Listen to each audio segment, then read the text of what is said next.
Welcome everybody. I hope sound is all right. I hope you can hear as well. I'm Consti. I'm with Jay again. Hi guys. Right from the HandyGames HQ in Germany, and we are presenting again Mirage Game Studios' new game, Little Big Workshop. We are very excited. This is today's release day. Actually, to be precise, it is in about 40 minutes. So at 7 p.m. European time, Central European time, we will release the game. You know, it might always be 5 minutes more or less, depending on how Steam works, but you're gonna see it soon. And yeah, I mean, it's a great little game. It's an eco sim. You're building your little workshop. I mean, I'm guessing a lot of you guys over here on watching the stream right now, you already sort of know what's going on. But for everybody who's new to the game or new to the genre, we'll start with a short introduction. You know, show you kind of the basics of the game to begin with, and then as we progress, as the game will be released later on tonight, we will take sort of a deeper dive into the kind of mid to late game mechanics of the game, right? Yeah, and we're really excited for it. Consti is an absolute expert at this game. Oh, you know. I am not, so I will be asking a lot of questions, and I will be monitoring the chat as well. So if you guys have any questions, let us know in the chats. We are, no matter what platform you're on, we can see the questions and let us know, and I'll try to work them in. And I think this is a great time to start. And at the beginning, we have two things we want to say. First of all, a big shout out to Razer for sponsoring all our great gear. Absolutely. We are decked completely from head to toe in Razer stuff. We've got everything from them, and it was really nice of them to sponsor us, so a big thank you. And also, this is kind of like a fun little giveaway. Since it's release day, we will be randomly giving away keys for the people that suggest good things for the workshop. And best way to do that is mention us on Twitter at HandyGames or Mirage Game Studios on Twitter, or enter the hashtag LittleBigWorkshop, and that way we can monitor on Twitter, and the people with the best suggestions might be lucky enough to win a free key for this game. So exactly. So basically, tell us which kinds of products you would like to see in the game, right? Yes. And we'll randomly choose lucky winners, I guess, and we'll DM you on Twitter and send you over a key so you can get to play the game for free. So this is tonight. Tonight. This is our celebration giveaway. So yeah. We hope you guys enjoy the stream. We're gonna jump right into the game now, and stay tuned. Absolutely. So to start up, you know, let's do a new factory, get the basics going. We're not going to show the tutorial. We already did that at an earlier point in time, but you know, we're going to go over the basics and kind of boot up a new factory and see, you know, where we go from there. So let's call it the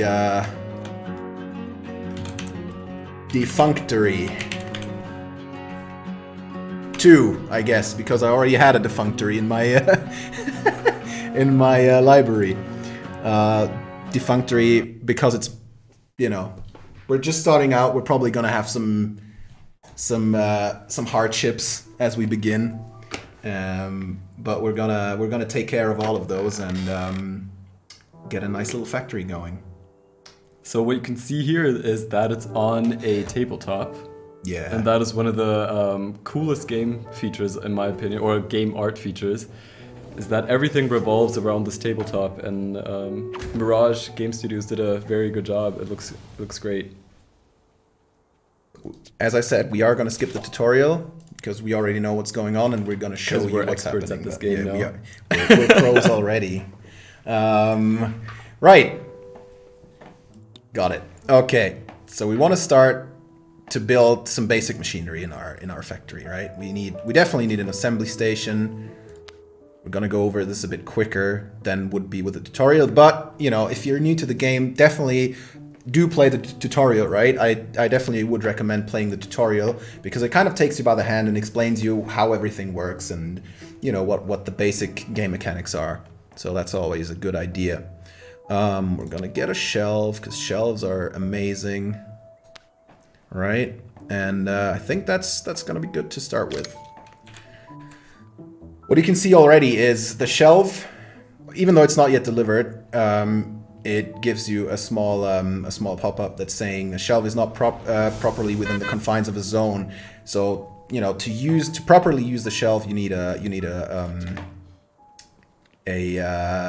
zone and put that right underneath the shelf. So now your workers will know where to put materials and products, right? They cannot just, or they will not just simply throw them anywhere in the factory. They want to have some, you know, they want to be tidy and kind of, you know, have everything has its place basically. So what do we need at the beginning? What are the workers building here? Exactly. So what we need to do is we want to have, to start out, we're starting with a very basic woodworking station, right, and an assembly station. We probably don't even need the assembly station yet for the very first challenge because this is simply the old wooden gnome. But we are going to plan this product, and in this planning mode, right, we can see what is needed for this certain product. In this case, the carved wooden gnome. You know, as you can see, this is very simple. It's just you get a block of wood delivered, you carve it, it's a gnome. Right. Simple as that. There's no paint on it. You know, this is the most basic item in the game. And this was given to us by a character in game. Exactly. This who is asked us to produce this carved wooden gnome. Exactly. This is a challenge. This is a challenge. You know, yeah. This is a challenge you have to do. This is a product that is required for this challenge by Steve. His name is literally Steve. Yeah, we're basically simply gonna assign this woodworking station to the carving process, right? You can see here the square. This is the material that's gonna be delivered. We're gonna carve it, and our final product is the gnome that we will then deliver to our customer. And yeah, this is one of the challenge contracts. And as you can see, it has a deadline on it. This deadline is set to 50 days because this is the tutorial still, right? This is the tutorial challenge. So this is super easy. There is absolutely no way, I mean, not that I know of, that we could ever mess this up, right? Because we've got 50 days to carve 3 gnomes. We're gonna make it.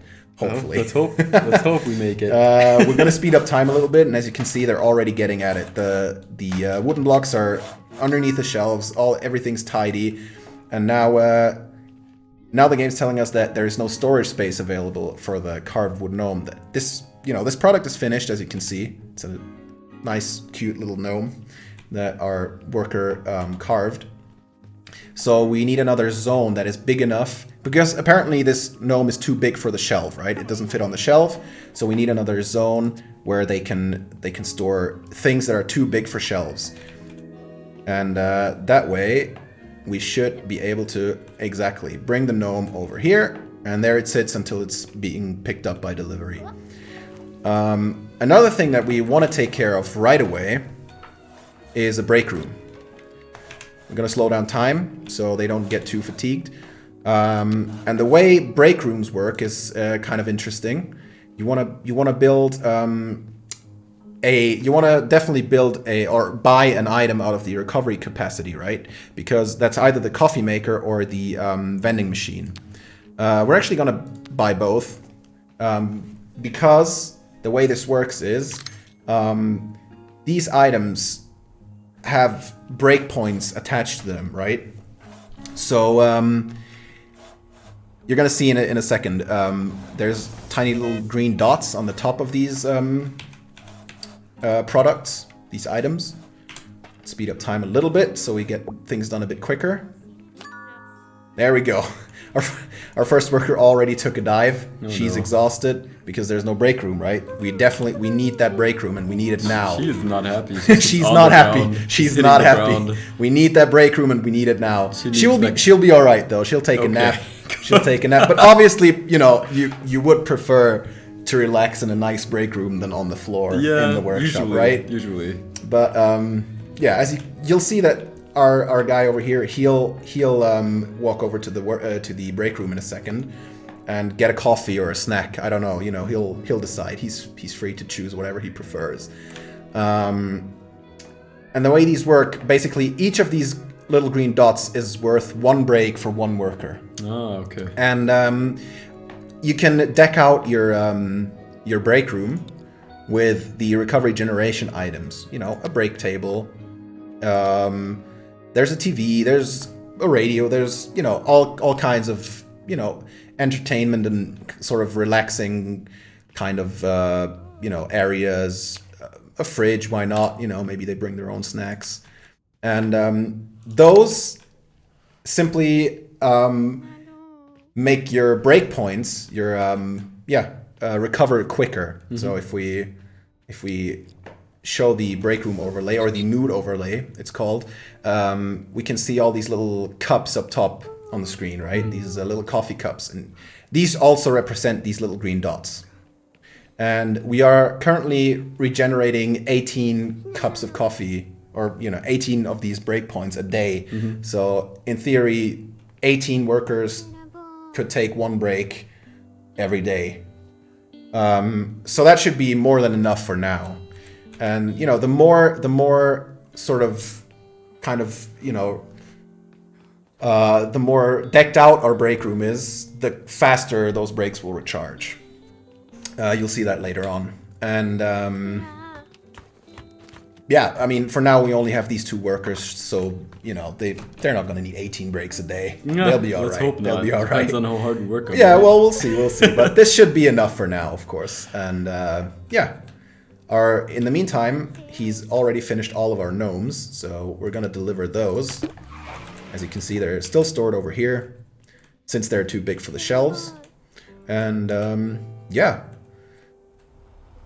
Crazy Steve is gonna come, not himself. He's gonna send his driver, and he's gonna come and pick those up. This driver has a wicked top hat. He has a very nice hat.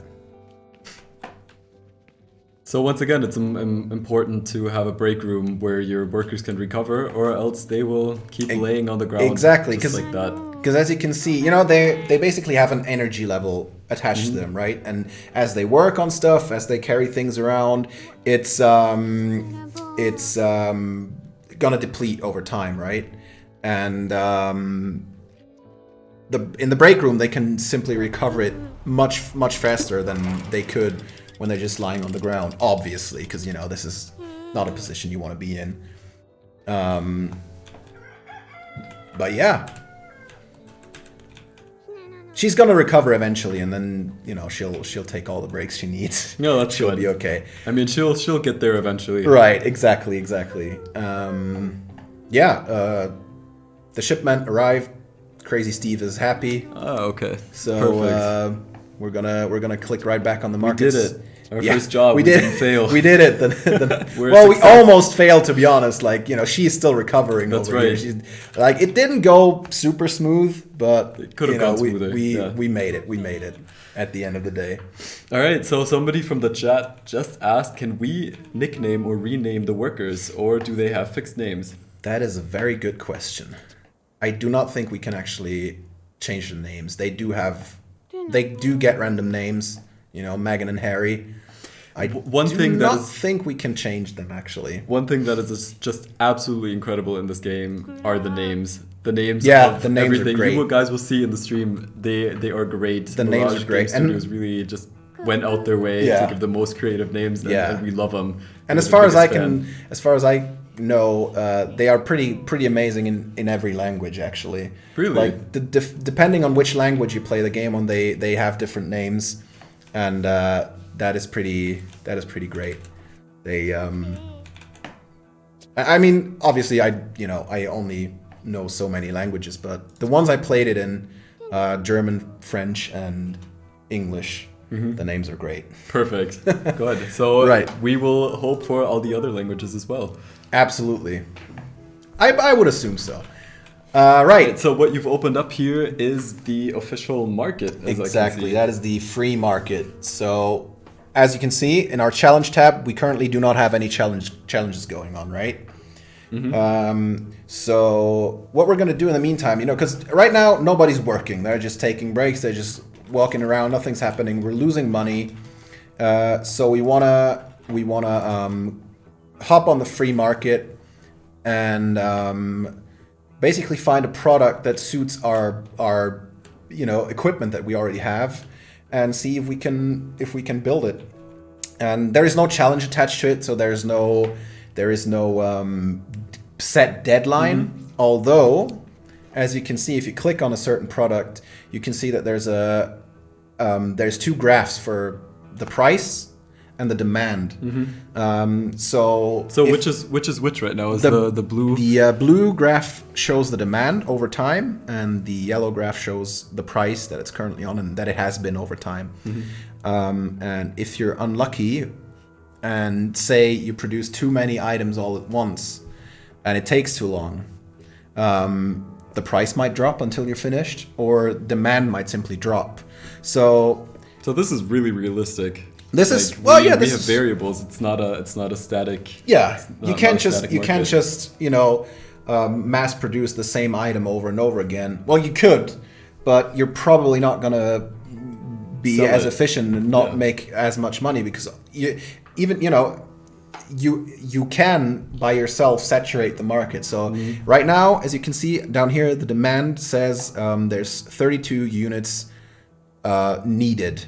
Right, the overall demand is 32, and we could now make 32 of these shelves and sell all of those, and then the market would be saturated for a while at least, And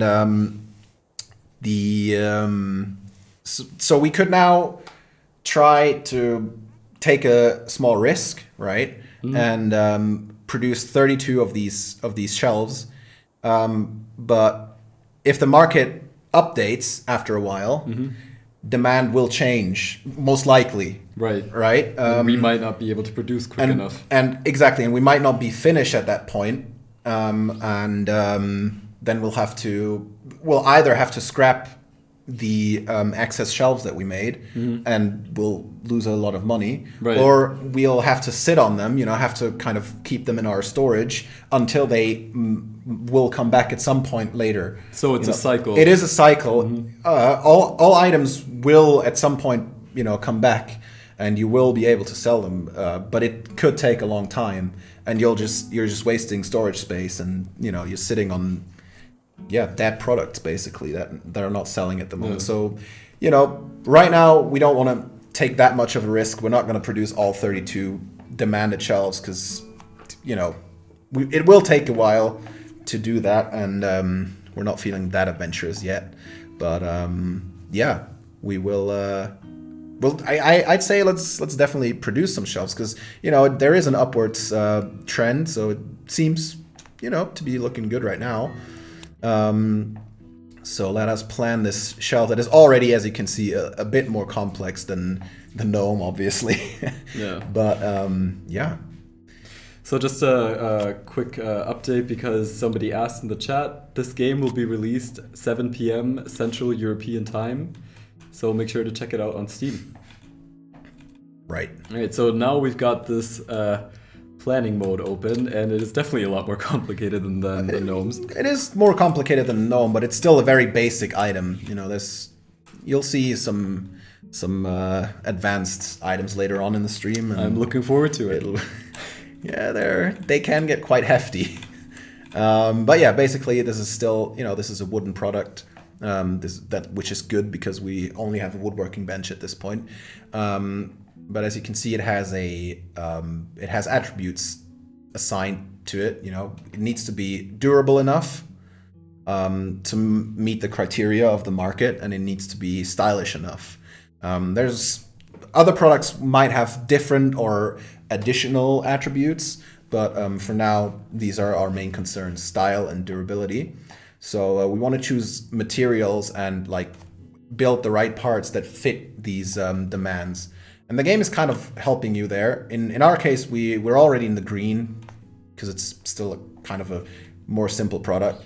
So we can basically freely choose our materials. So we are kind of gonna go with the cheaper ones for now because they might not look as cool, but we'll make more money off of it. We gotta save. We're at the beginning, right? We just started our company, so we're not that loaded yet. Exactly, we're not that loaded, and we already meet the criteria, so we can cheap out a little bit, right? Right. Well, that's okay. We'll cheap out at the beginning. Exactly. Quality comes later. Quality will be later. Right, and then we're simply gonna attach all these production nodes to our wood bench. So ideally, if we had more money, we would use separate stations for these separate production steps because that will speed up the process. But as we've established, we're not that. So what you're doing here is attaching the tasks to different workstations. Exactly. So we're having for example, the very first step we need to do, like we'll get a board, a wooden board delivered, and what we want to do is make a wooden rod out of it. And we do that by doing a straight cut. And right now we only have the woodworking bench that is suitable for this task. So we're simply gonna do all woodworking processes will be done on the woodworking bench for now. Later on in the game, we'll be able to get a table saw or a bandsaw for certain more specialized tasks, right? The table saw will only be able to do straight cuts, so we could not do the bending process on the table saw, obviously. Right. But it will do it'll be much more efficient at cutting things than a simple woodworking bench. Yeah, we want to protect our workers' hands. We don't want them to do crazy things with the table saw. If it's only supposed to cut straight. It is only supposed to cut straight. We don't want them to lose any limbs, any fingers. Oh no. And as we've seen, the demand is at 32 right now. So these are a bunch of stats that you can check to min-max your production lines. We might get into those a bit later, but for now, all that matters is we've designed our product, we've chosen our materials, we've matched the target attributes. That's really important, and we have linked every step to a workstation. So now what we're going to do is we're going to set an amount. How many do we want to produce? We could deliver 32. We don't want to take that risk. We don't want to go that far to the edge. So we're gonna make, let's say 15. Let's do 15. And what we're also going to do is we're going to do them in batches of 5 by clicking this little tick here, or ticking this little box, I should say. So what is the point of batching? That's exactly. The batches, producing things in batches means that your workers are gonna focus on finishing 5 shelves in our case before starting to cut boards again, right? So they're gonna try to finish everything, and then they're gonna go back to the beginning and start over again for the next batch of 5. And this simply means that you're gonna have finished products quicker. Not all of them. Overall, it might even take longer depending on how your setup is. But you will have finished products, a part of your finished products quicker, and that means that you could then on the free market sell only part of what you're going to produce before you've finished everything. Right. So in case we run low on money, it's always good to have a couple of finished products lying around that we could sell at any point in case we're in dire need of money. Perfect. So, all right, let's execute. That is what batching does. And there's our truck coming in, our delivery. And I wish real life deliveries would be that on time. Oh, that'd be great. That would be If amazing. you order something off an online store and within like an hour, it would be home. Yeah, it would be great. That'd be great. So just also because somebody asked, can we determine the payment that we pay the workers? Because the great thing about this game, these guys are not just working for free. They are not are slaves in that sense. No. We do pay them a salary. No, they so are. that is a- They do get a salary. That yeah, is something. That's something great about this game. You cannot change what a worker earns, as far as I know. Yeah, but, that's okay. It's a fixed price. That is okay, but you can see everything that you're spending on your work. Well, not only your workers, but you know, you have this very complex economy and statistics tab that shows you all your expenses, all your income, even your predicted expenses and predicted income. But there are different kinds of workers that are, you know, differently expensive or that get different salaries. So that is one thing that we want to do anyway right now is at least get one hauler. And so a hauler is another kind of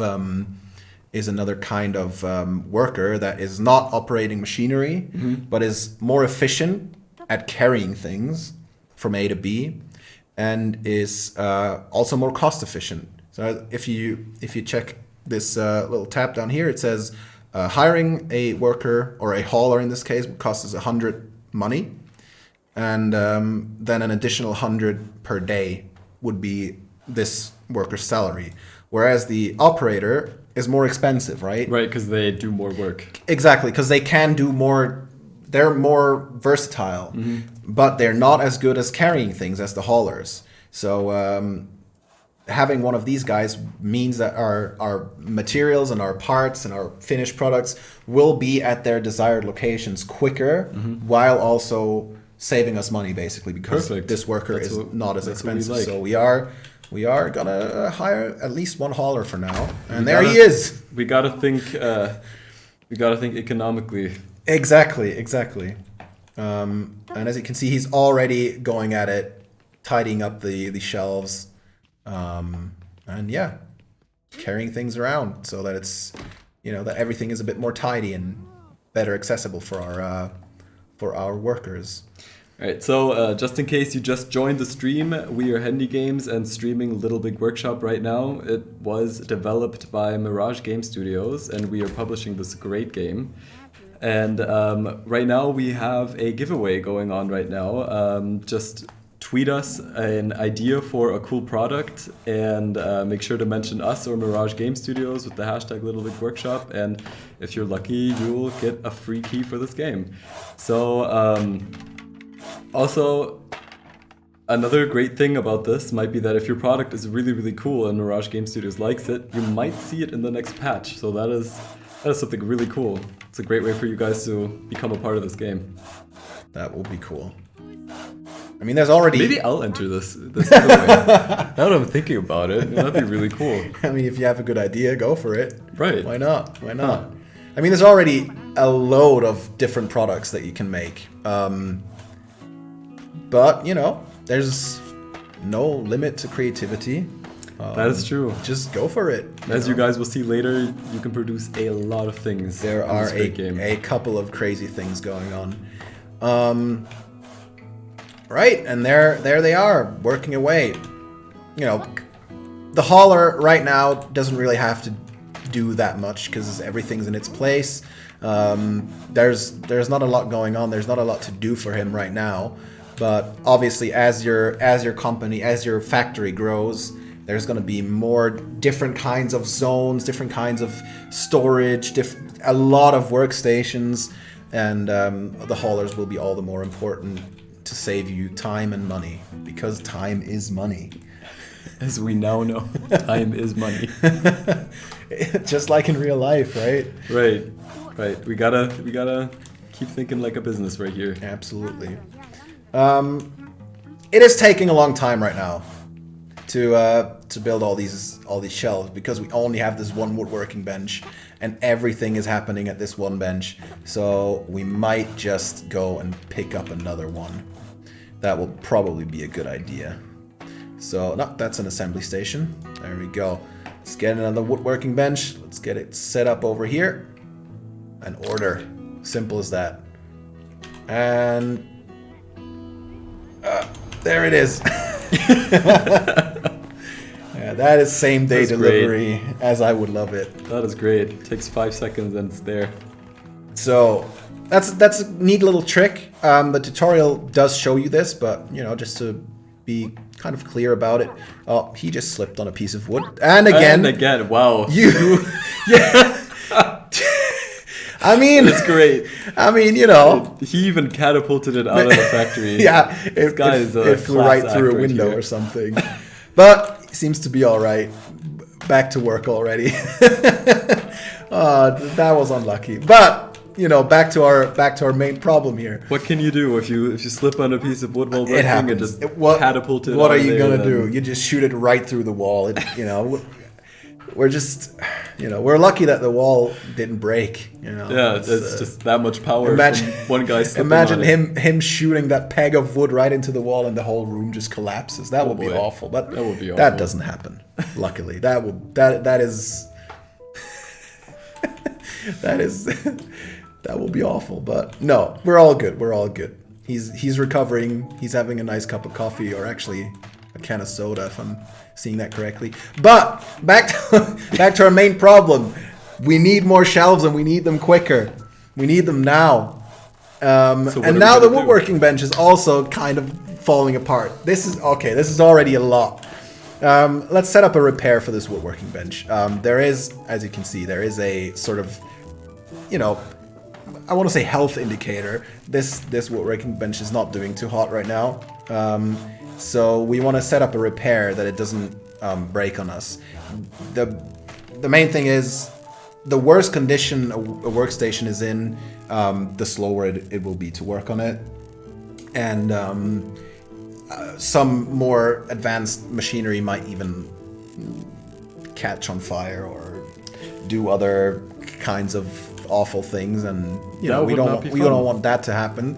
So we're gonna plan a repair, and one of our workers will, in time, go up and repair this woodworking bench. So back to why we bought this second woodworking bench. We'll get there eventually. We will get there if people stop slipping on wood and things stop, you know, blowing up on us.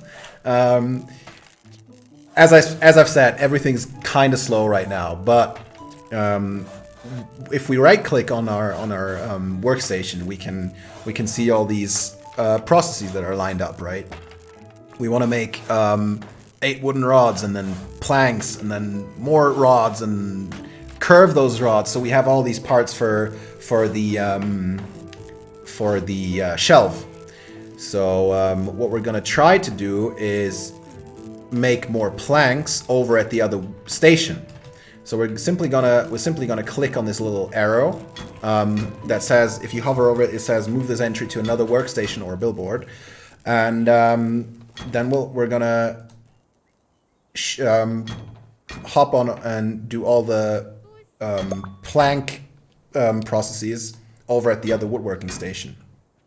They are kind of split up now because we're doing things in batches, as you can see. You know, everything's kind of neat and in order, but we're doing processes over and over again because we're trying to finish 5 at a time.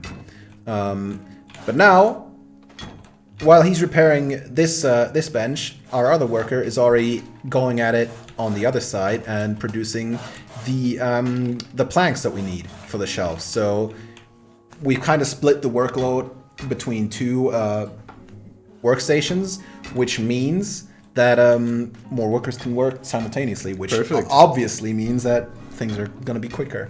So that's always good. Time is money. Time is money.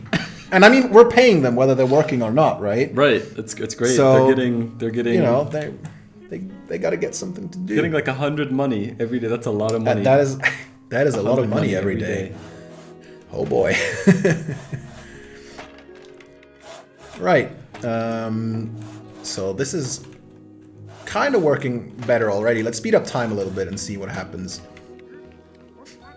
I think while we're waiting on these processes, one other kind of neat thing is decoration. Decoration also not only makes your factory pretty, it actually helps you produce things quicker. Because, again, if we click the mood icon, as the break room has stats, these other rooms, the production rooms, also have stats attached to them. And, these workstations are making a lot of noise, obviously, so that is always kind of a negative impact, always has a negative impact on your nobody wants to work somewhere that's really loud all the exactly, time. Right? It's loud all the time. It's a workshop. There's gonna be some noise, right? That's not, you can't really do much about that, but you can make the rooms more appealing to your workers. And as the rooms get more and more, and get nicer and prettier, they will be working quicker as well. So let's give them some plants, for example. Right? We could put a potted plant next to the shelf. That gives us a bonus of +5 to the overall mood. And then if we get a cactus as well, hopefully they don't run into it. No, that would not be fun. That will not be fun. But we have one guy who's kind of accident prone, as we've established. But sometimes you have to take a risk, right? Yeah, so we'll give him a cactus. we don't want him slipping on the cactus. No. But if it happens, it happens. We can't do anything. He'll just need to be careful around the cactus. Right. What are you gonna do? What are you gonna do? And we're gonna get those plants. They're gonna be delivered just as anything else, basically, and they're gonna set them up. And now the room's overall mood is in the positive. So that is something that is important to this game. That is kind of important because it simply means that your workers are happier and they will be more efficient. Talking about efficiency, this thing is still on fire, or already again. I'm not sure. Good. It does not look very good, and. What we can do, we've already repaired it once, but they're going at it and at it and at it.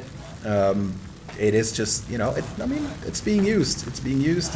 It's gonna deteriorate over time. You gotta maintain your working place, right? Right, and he's just working so slow right now. Exactly, it is pretty slow right now. So we want to repair it again, and what we can do, what is really useful. Okay. Well, now we're repairing.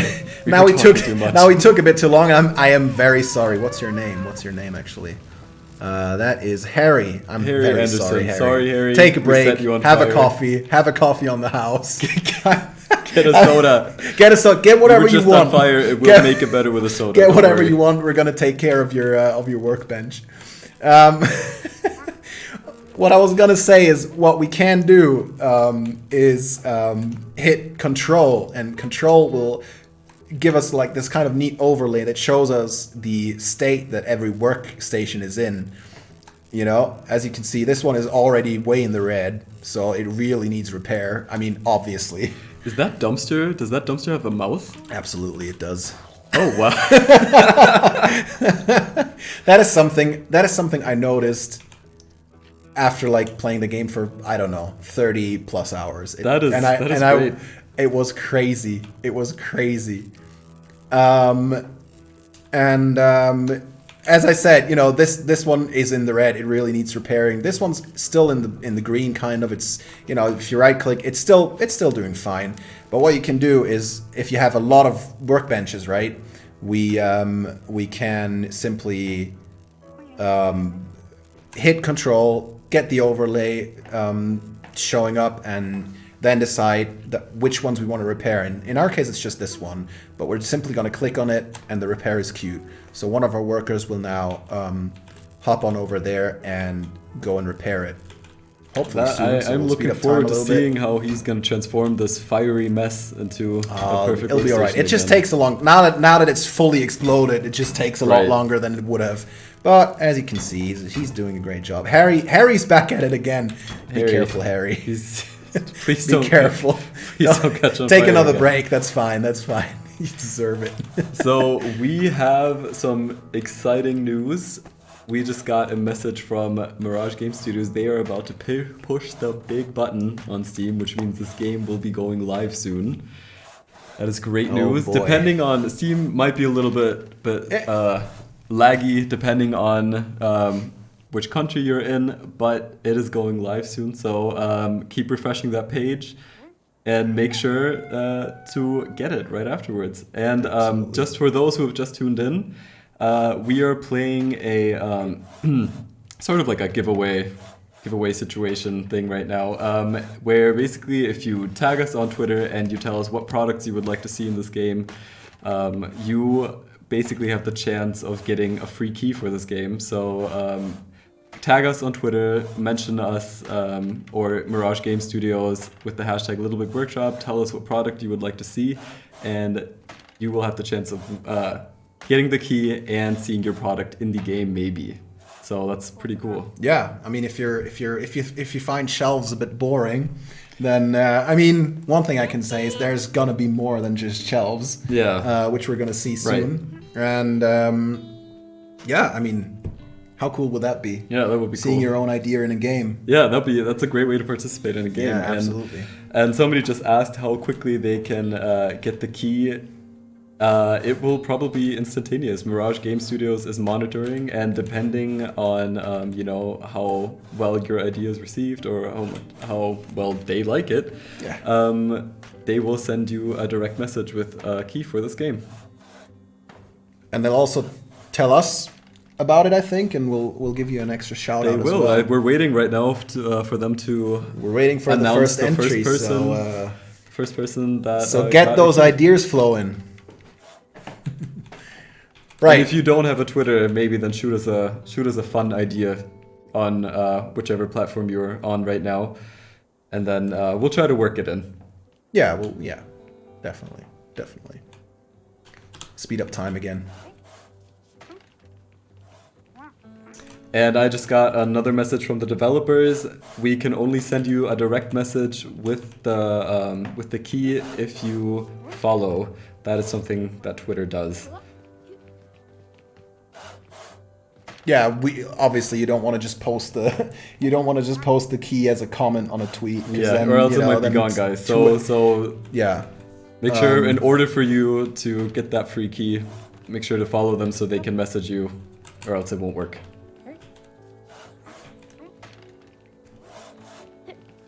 So right now our funds are a bit low, right? Uh-oh. There we go. We're getting the pop-up as well.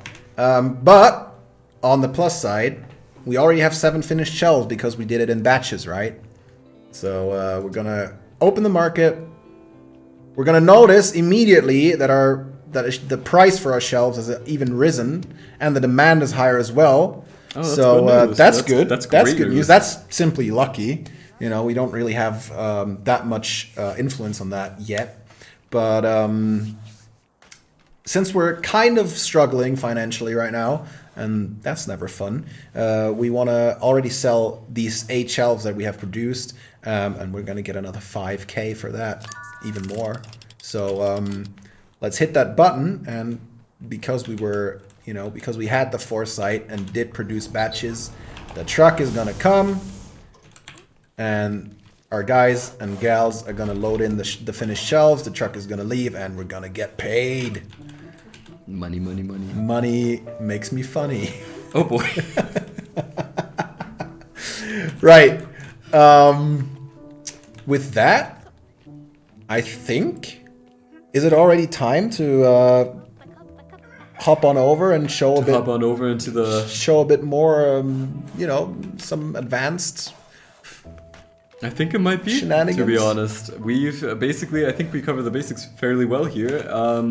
We're still going to talk about the basics and later on, because they always matter, right? Break rooms, workers, efficiency. That's kind of the key element of the game, efficiency. Right. So that's always going to matter. And I guess we're gonna save this one, and we're gonna hop onto the main menu and load our second factory that we've prepared, and we're gonna go a bit deeper.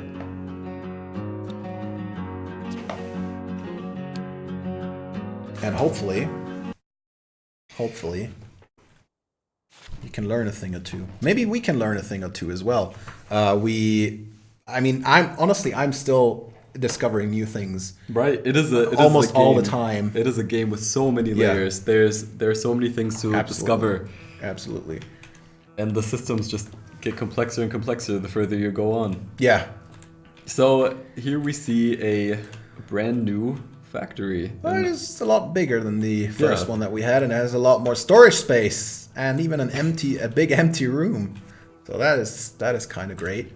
So we have a lot of room to buy machinery, get products done, But it is far from perfect. Like, if we show the mood overlay, that's not great. Negative 128. Yeah, that is not a good number. That is not a good number. Anything that's in the red is always kind of not amazing. This one, on the other hand, is nice. It's nice. It's a big enough. It's a nice enough room.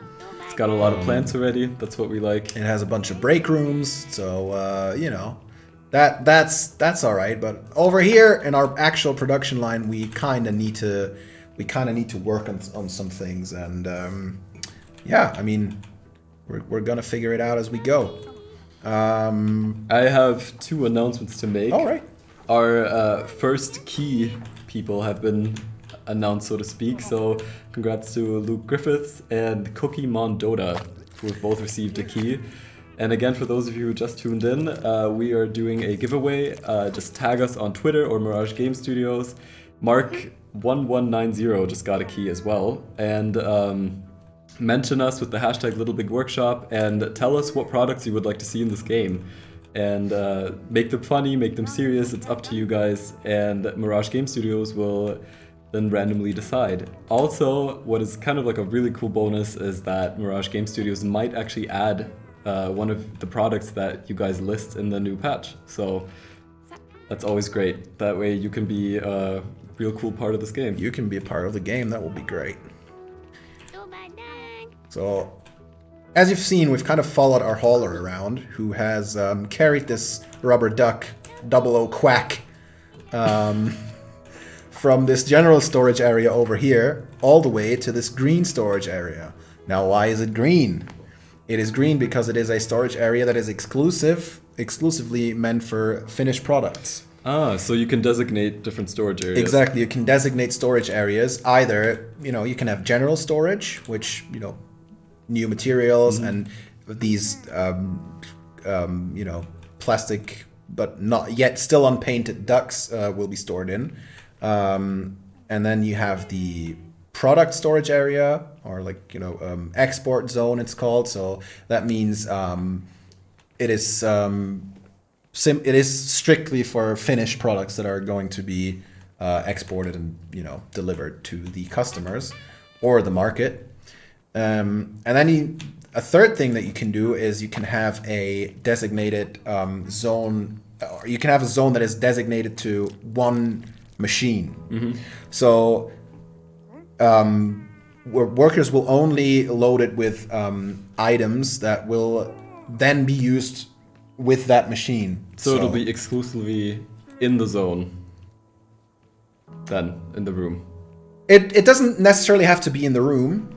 I'll show you how it works. Great, I'm looking forward to it. I'll show you how it works real quick. We are gonna... This is where the expert knowledge and the noob knowledge that's differences. That's fair though. What we're gonna do is we're gonna shrink this zone a little bit. We don't need it to be that big. Now this shelf doesn't have a zone attached to it, so we're gonna create a new zone. You got this. We're gonna create a new zone. We gotta make sure it's within the confines of our building, because otherwise it won't work. And if we now hit the workstation input zone, we'll have to link it by hitting this little chain link icon. We have to link it to any machine really that we have. Mm-hmm. Let's use the table saw, because that's one machine that we use pretty frequently. And so now it turns blue, and it is linked to the circle saw, it's called. And that's important. The names are important. The names are important. But it's kind of, as you play, you kind of give the things your own names. Right. I don't know. I mean, to each their own. I just can't keep up with all the. I can't remember all the names, but to be fair, there's so many machines. There's so many machines. But as long as you know what you need, and the game does a good job at kind of showing you what you need. It's all very obvious if you have a deficit in a certain area. But to kind of showcase this new zone that we have, I mean, if you hover over it, obviously the arrow goes over to the circle saw. What will happen now, or what should happen now, is if we start a new product, Let's not go with that just yet. Let's do something simple, something wooden, like a basic table. The price is not very good on this one. This looks better, but it's also declining. We gotta make something that's on the rise. Yeah, I mean, preferably. We don't have to. I mean, we're still gonna make money off of this, but you know, it would be nice to make more money off of any product. I mean, more money is always better, right? Right. And in comparison, we already have quite a few bucks in this factory. Yeah, I mean, yeah, we're not struggling for money really in this area, so we can kind of basically choose what we want to do. In this case, to showcase the new zone, we want to do something, you know, that contains a bunch of wood. So I guess the straight table or the square table is a pretty good choice, actually. I mean, demand is high enough at least. Right, so, the demand is high enough. So let's go for that. We're going to choose our materials. We could make it a metal sheeted table, but we're going to use wood because, you know, we want to do the straight cuts on the circle saw. And we gotta make sure that we check off all the expectations that exactly. We always have to have an eye on the on durability or the attributes, basically durability and style. Right, the in this attributes. case. That's the word I was looking for. Exactly. And I mean, we're gonna choose the materials. It's gonna be wood. In this case, you know, the game shows us, hey, to meet the criteria, you gotta go for the more expensive wood. Right. It is simply more durable. And probably for this one as well. Yeah, exactly. So we have to go for the bigger, the more expensive, the dark wood. And well, we're simply gonna do that. And we're gonna do it. We're gonna make a dark table, but that's cool. As long as it is cool enough and as long as it is strong enough, that is exactly what we're gonna do. We're gonna hit shift and click on both of those because they're the same process, right? They're both straight cuts that we're gonna need to do. So right. we're gonna both do them. We're gonna do both of them on the circle saw. So we can simply hit shift, click on both of them, and then simply right click on one of them and link it to our table saw or circle saw. And that will automatically link both of them to the same station. For the glue step, we have the glue station. The yeah, I mean, it's pretty straightforward. And then at the end of the day, we're gonna assemble everything. What we have here is pretty interesting, and it's another step of you know, improving your process. Basically, we have attached a billboard. It works the same way as the zone that I showed you earlier. Right. We have attached this billboard to both of these assembly stations. They are the same workstation, but what we can do now is we're gonna link the assembly process to the billboard instead of to one of the stations, and that's gonna automatically split the workload between both of these stations. So remember the thing we did earlier where we manually pulled over all the individual processes from one workbench to another? This is basically doing this on its own, automatically. That is nice because I'm seeing this is already a bit more complicated in the way, or how many machines you have. It's just a good way to not lose the overview of what you're doing. Right, and you can link as many. I don't think there's a limit to how many stations you can link to one billboard. I mean, you gotta kind of figure out how much makes sense, obviously. Right. But you know, as far as I know, I've linked 6 or 7 assembly stations to one billboard before, and that works pretty well. Yeah, so we're gonna do that, and that is simply gonna split the workload of this assembly process between both stations, which is gonna make it quicker and more efficient.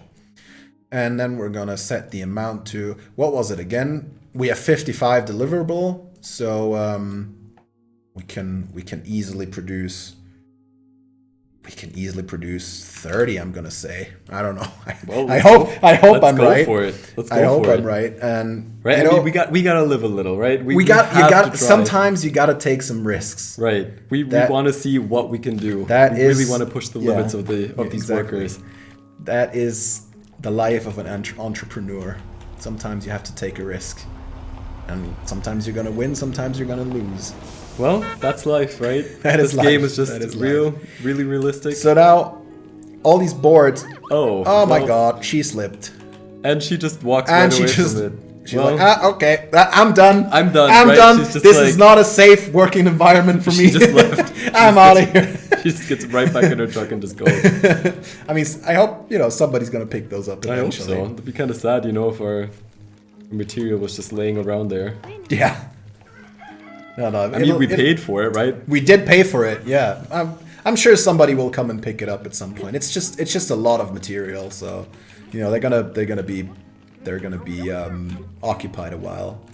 But there she comes. There we go. The Thank you. symbol of that. My OCD was gonna kick in, and just Right. No, you you don't guys would want have that. seen You don't me want yelling at the computer screen for about 10 minutes if somebody didn't come and pick up that piece of wood. You don't want that. You don't want that. There we go. He slipped again.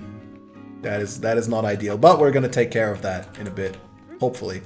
But now, as you can see, basically all the materials we've got are wooden boards, so it is too much for this small shelf, right? Not all of them fit on the small shelf, but they prioritize this shelf, so whoever's working on the circle saw doesn't have to walk all the way from over here to the circle saw with the board. They can pick it up here. I mean, ideally, we would want to put it like right next to it. Right.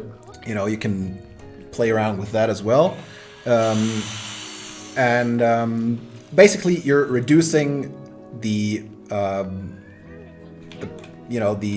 amount of time it takes for people to get to pick up these boards and put them over on the circle saw. So here's a question that I have. So you said that we could technically increase the efficiency if the machines were right next to the shelves. And can you move the machines after you've... Absolutely. That is okay. actually a pretty good idea. I think we might have some trouble moving. Actually, no, we should be okay. So we're going to move this bending machine out of the way for a second. We don't need it right now for any process, so... It's not that important right now. So yeah, we don't need it. We can pack it up, move it in the middle of the room. I wish moves were that easy. I wish you could just touch your bed and it would that just be fold great? up into a Wouldn't that little be box, great? just like that. And now we're gonna simply move that circle saw right next to the shelves. Somebody's gonna do it quick enough. Nifty. There we go. And now we've reduced the amount of time it takes to get the boards to the saw even more. Right. And to be kind of tidy, we want to put this in that corner then, so it doesn't simply stand in the middle of the room. Although, you could have something in the middle of the room. This is a bunch of unused space that you could use for machines. You could also use it for more shelves. Right, but Right? we have to stay true to our German efficiency and make sure everything is Yeah. neatly aligned on the walls, we have to so be- yeah. we have as much space as possible. Right. We also have to maximize our efficiency playing this game. Yeah, definitely. But this is a pretty good setup right now. We have a circle saw. Right next to it is a shelf with all the boards that we're gonna need for our tables. So that is as quick as it's gonna be, basically. Perfect. In the meantime, our rubber ducks are done. They're all sitting down here underneath the shelves. I guess they're small enough to be stowed away down below. Oh, and we see a little open market pop up. Exactly. So we're going to open the market screen by clicking on this, and we can already sell all of these ducks all at once because they're done. Price is good. I mean, they're just rubber ducks, right? Right. I mean, who doesn't It's like nothing. rubber It's nothing ducks? crazy. Right. So we're gonna sell all 30 all at once, and a truck should be on its way. It is. There it is. There it is. That was quick. Man, they are great at parking. Oh wow, They are great. he yeah. just shot right into Yeah, that. that is actually. loading bay. I actually sped up time there. It might have looked a bit weird, but that was me. Well, it looked like that was not the game. I simply sped up time. I wish I was that confident in my parking skills, to be honest, because he just He shot right in. takes one look in the rear view and he's like, He's like, okay, I we're got good, this. we're good, hit I it, got this. And send he just it. shoots right back there. Yeah, right. And he's already gone. And with him, all the rubber ducks, and we got cash in the bank. That is good. But as you might have noticed, they all went around this way to deliver those ducks to the loading bay. So this room not having an outside door means that all our products will either go through the break room or Which, around. That's not fun. Right. That's not Or fun. through this room to be delivered to the trucks. So what we could do here is, we could kind of get rid of this door actually, because you don't really need a door between the break room and the storage, right? That's not really necessary. Our little handy people will come in. I guess one person's enough to take down one door. That's fair enough. Let's speed it up a bit. There we go. That went quickly. That was quick and easy. And now we kind of probably need a door to the outside. Right, that would make sense. Preferably over here. So, the way from our storage area to the truck is as short as possible. We're simply going to hit on remodel doors and put one up over here. Yeah, why not? Looks good. Why not? That That looks looks great. good enough. That looks good enough. We could have probably done that in one step because now she had to come back. She just got back to the office. I just took this door down, and now you want me to put it back up? God damn it! She's probably pissed off right now. She does not like us a lot, I don't Nope. think. But she was simply too quick. She's already gone. What Right. if I mean, we just can't keep up. She's just so quick. These workers are too She's efficient. just too fast for us. She is simply too fast. But yeah, now, we have this break room. It's nice and tidy and not, tied to our storage area. And we have this amazing door going right towards our loading bay. So that's going to take some time off the clock, I would say. Right. So we have Yeah. 2 more announcements to make, or 3 actually. So Maximilian got a free key for this game, SP got a free key for this game, and Tyrones, I hope I'm pronouncing that right, got a key as well. And for those of you who just tuned in, we are currently doing a giveaway of this game.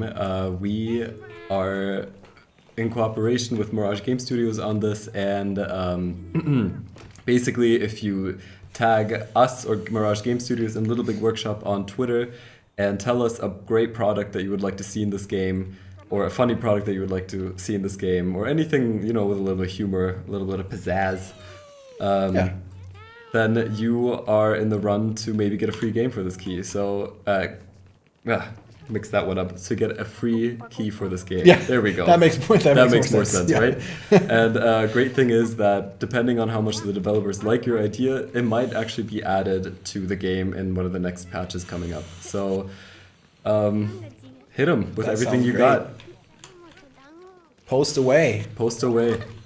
Make us laugh. Oh yeah, definitely. We love laughing. Right. As we've seen earlier in the smaller factory that we had going, the room mood does make a big difference. Now over here, both of those are pretty terrible mood wise. They're simply too loud and there's no comfort in there. And we see the workers having like a double thumb. Yeah, down exactly. when they're working. They're so not happy with this environment, and I get it. I mean, it's just blank walls and machinery. It's sad, basically. So this room's especially terrible because it's big. That's one problem, and it has all these loud machines in it, and no recreational sort of items. So what we want to do is kind of see what we have going on in here and sort it right according to what kinds of material maybe are used. That's what I like to do. I mean, you could kind of set up your factory any way you want, basically. Right. If it might make sense to have a circle saw and a plastic press next to each other, because it's useful for a production line that you've got going on. I personally like to keep things separated by material. So I usually have one room that's dedicated to wood, or one production line that's dedicated to mainly wooden products, a production line for mainly metal products, one for plastic, then you get fabric, and but basically you could do it however you want. But what I'm getting at is it might make sense to get the forge and the plastic, the injection press out of this room. All right, we gotta hit that button. Cannot do it all at once. Right, get those out of the room. Set them up in this big room that we've got over here. The milling machine we're probably gonna keep because it's a woodworking machine. So all of these are the bandsaw, the stick saw, the lathe, the bending machine, and the milling machine, as well as the circle saw. They're all woodworking products, woodworking machines. So we kind of want to make this our dedicated woodworking room, I guess. And that means we're going to keep those together, check the mood in this room. And it's already gone up from negative 100 and, what was it? Oh, I think 28 or 30, something? 30 something, right? 38 even? It was pretty terrible. It was so it's terrible. already went up quite a bit simply by not being as noisy anymore. Right. And now what we can do, we're gonna get decorations up in here. Oh yeah. For example, Get a water cooler. Get a water cooler. Maybe not in between the machines. Maybe next to the door. That's always a good idea. place. That is a good idea. Next to the outdoors. Get a flower box. We could maybe set up a flower box between these two. Maybe between these two. Seems like it fits right in here. Makes it a bit more nice looking, right? And that gives us comfort points to this room. So now it's already at negative 44. We're still not there yet, but we are getting there. Yeah, Because I mean, we do care about our workers. Absolutely, we want them to have fun. Let's get them a fan as well. It's got to be hot in here. Yeah, I bet with all the machines. Down here, facing the right way. And we're already looking a lot better. Negative 19 only, so maybe let's put up one more plant. Back in this corner, that will look nice, I guess. We're still not in the positive, so we're gonna put up another plant. Just like in real life, you know, Just what like do you do to plant, make a room, plants a make room everything nicer? You just put some plants, throw some plants in there. Plant in here, and now we've got a positive mood in this room. We're gonna Perfect. order all of this stuff. It's gonna get delivered as quick as we're used to now. There he comes. Instant delivery. Instant Who delivery. needs Oh, by the way, drones? I'm gonna show you something fun. Who needs drones when you have these guys to deliver stuff, right? I'm gonna They're show you just- something they're just fun there. once he's done, you know, delivering. Because where does the truck go, you might wonder? This is a table. Let's follow it around. Let's catch up. Let's catch up. Let's catch Oh, up. There we goodness. go. There we go. Where does the truck go? We're following it, and oh wow! It just, you know, Right off the table. right off the table. That's where they go. That's where they come from. That's where they go. Don't worry, they're not dead. They're just No, they're no, just no, they're- going no, off, no, no, off no, the no. road. I mean, it's just a table. You know Right, what it's I'm just a saying? table. There's carpet down here. You can see it. It's a soft fall, and then they'll It just is a keep going. softball. You know, they come back all the time. They do. You know, they're all right. They just can't get enough. Okay. Right, so this room is looking pretty good right now. We should probably set up some more shelves, actually.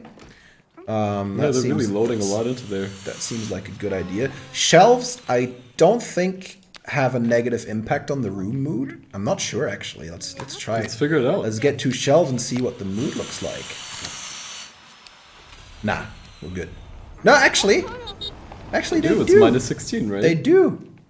Huh. I guess they just don't like seeing their Wait, materials no, and their supplies. no. That was just the what we saw was the circle saw.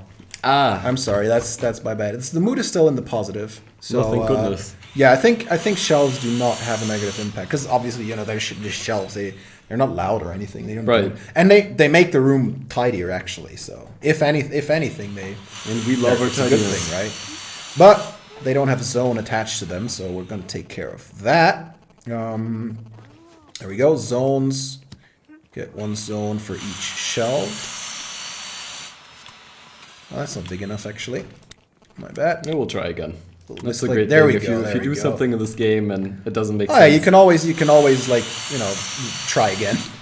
Or sort of reassemble things, If you're not happy with anything basically. You can just redo it.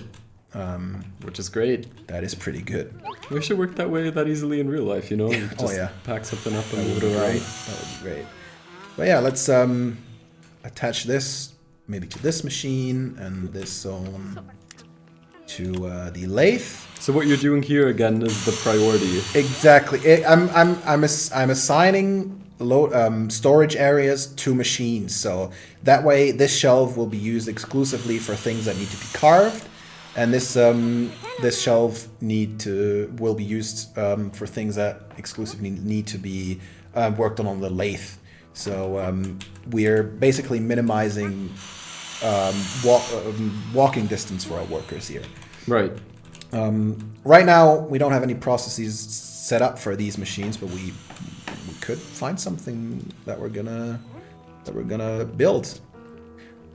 What is this, for example? This is the horse, the dollar horse.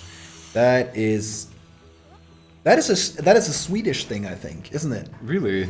My friend Ellis, who is from Sweden, he told me about a dollar horse once, and it's a piece of decoration, and I think it originates in Sweden, if I'm not mistaken. I might be mistaken. Correct me if I'm wrong.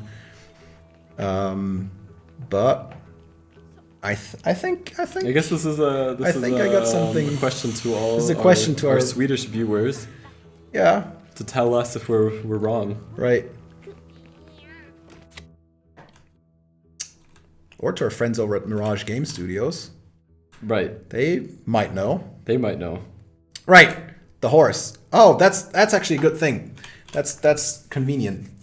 We have already produced this horse before on this safe game. And as you can see, the plan still stands from last time. So the game does remember. Your plans, right? Over here we got all our plans that we've done before and new ones. So if you have this little tick over here, that means you've already executed a plan. And you can also keep several plans for each product if you want, but this is still a fairly simple process. But it uses two of our new designated zones, so that's going to be interesting. But yeah, basically,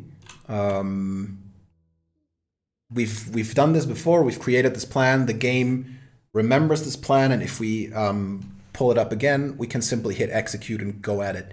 Of course, we could change anything that we want. Why don't we change something around? I'm kind of so we see a preview of what the design is going to look like. Exactly. In that little Polaroid next to the design and attributes. Exactly. Window, that's what it's going to look like. We could. I mean, in this case, I don't think we can make it look a lot different because it's going to be painted at the end. So the material we're choosing in this case doesn't make that much of a difference. That's more for things like a table that will not be painted. You'll see the actual wood that's being used, but we can show that with another product soon.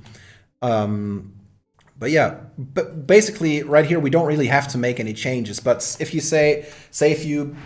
if you have an old plan that is still attached to a basic woodworking station, but now you've got a lathe and a table saw or a circle saw, you maybe don't necessarily want to use that old working station, right. Old woodworking station, and instead you're going to use these more advanced machineries. So you're simply going to right click. I mean, in our case, we're not actually changing anything, but let's assume that this is attached to a basic woodworking station. We're simply going to hit right click, even though the plan is finished, and reattach it to our circle saw. Done. Simple as that. Simple as that. Right? And then we're gonna check again how many are available, deliverable. 47. That's what the market wants. That's what the market can take at the moment. That is the demand basically. So we're gonna set it to let's do 30, not 350. That's more than 47. But 35. That's less than 47. So we should be all right here. And we're gonna simply hit execute and hopefully gonna see these new shelves fill up with a bunch of wood. So since you said we couldn't change a lot on the Dala horse, which, by the way, I've learned now is a very important part of Swedish culture. There we go. So thank you, Mirage Game Studios, I for did letting us remember know. it correctly. Okay, That was a good memory. So what are objects that we can change? Are there other objects that we can paint differently, or Right. Well, the table, for example. I mean, we've already got this plan going. We should probably actually deliver a few of those because they're kind of crowding our storage area. So there are objects that cannot be stored on the shelf. Yeah, the table is simply too big for the shelf, Right. so they're gonna simply put it on the floor, which is not ideal because, as you can see, it takes them a lot longer to walk past these tables, right? Obviously, I mean, Right, that makes obviously. sense. Just like in real life. Yeah, We can't morph through objects. So, I mean, we're almost done.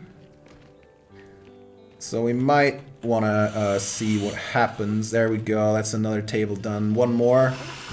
And then I guess then we're simply going to deliver all of them at once because that only means that a truck has to come once.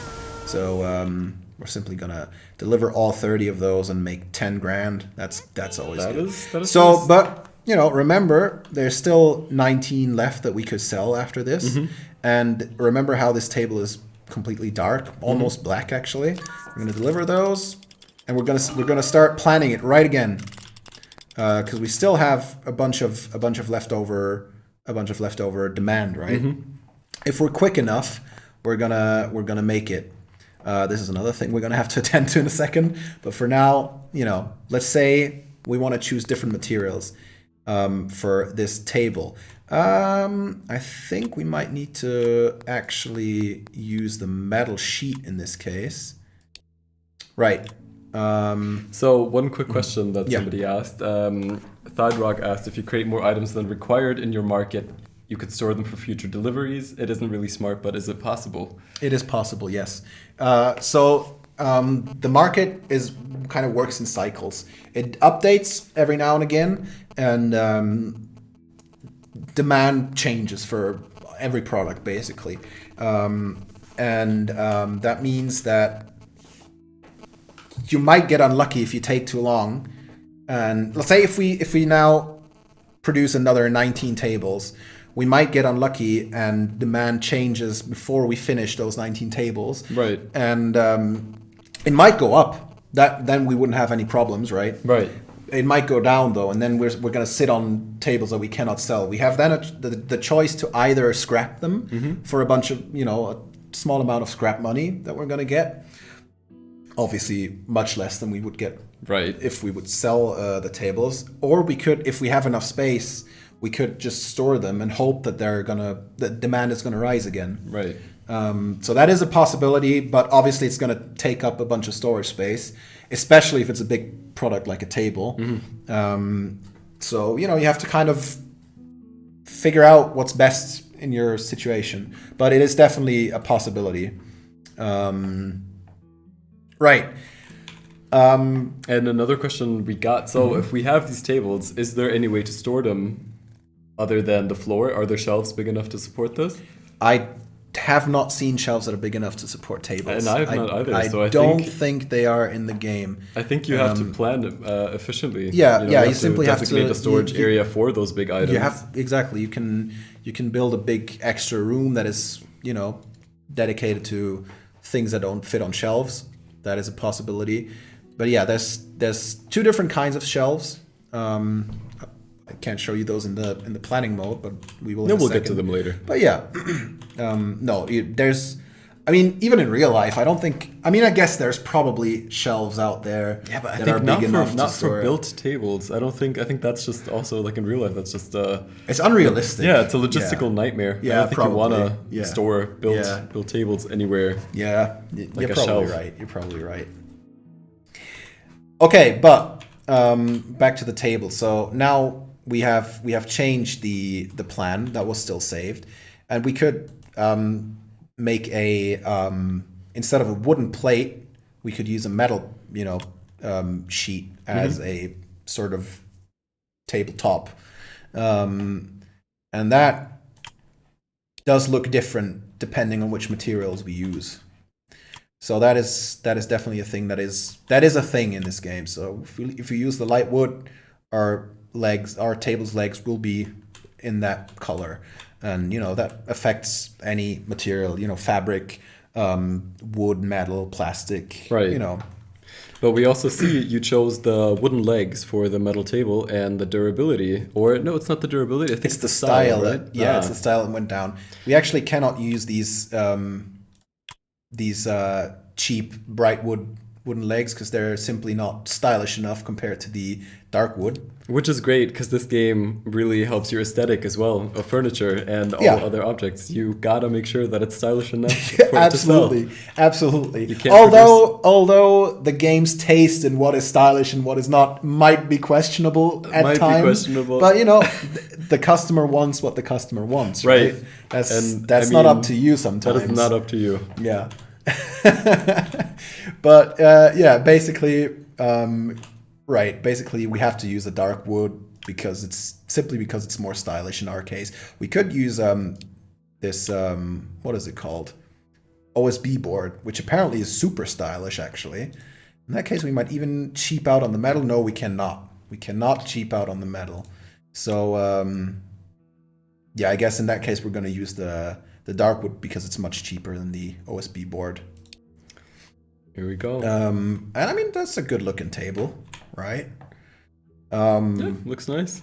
One problem that we have right now is we need a metal sheet cutting machine. What is it called? The sheet machine. There we go. Sheet machine. The names are simple as that. The names are always just right on point. So the game tells us this by making this little icon flash red. So this is a required step in this production line, but we don't have the machine required for it. So it's showing us this red little circle. We simply click on the machinery, and as you can see, it highlights the machine we need. So that is a really great game design in my opinion. So you don't have to search for it for a long time. Especially if you're new to the game. You're like, what is this icon? What does it do? Well, you need a sheet machine. The game tells you this. You can buy it straight away. And let's keep some space so we can maybe fit a plant in there later. And gotta be efficient. And we'll simply buy it. So right now we gotta take care of this problem that we have. There is a mold infection going on. And as you can see, it is right in this room. I'm gonna already start this because I don't want the mold to get out of hand. That will not be good. What happens sometimes is there's small kind of sort of mini games that trigger, like sort of mini challenges that you have to take care of, because every now and again there's some downtime, right? Because your workers they're doing their thing. You don't really need to take care of a lot. The truck is being loaded up with tables.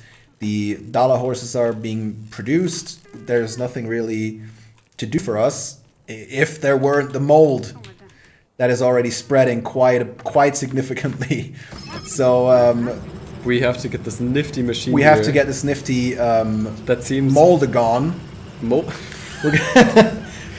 Just once again, shout out to Mirage Game Studios for these amazing... And we're going to set it up in this room that has been affected by mold, and now we're going to put it over here, which is not good because we don't have a lot of room and we don't have a lot of space for this over here. And because I'm super scared, I'm going to move this shelf over here so I can place the Moldagon in that room because that has top priority. You don't want mold in your factory, simple as that.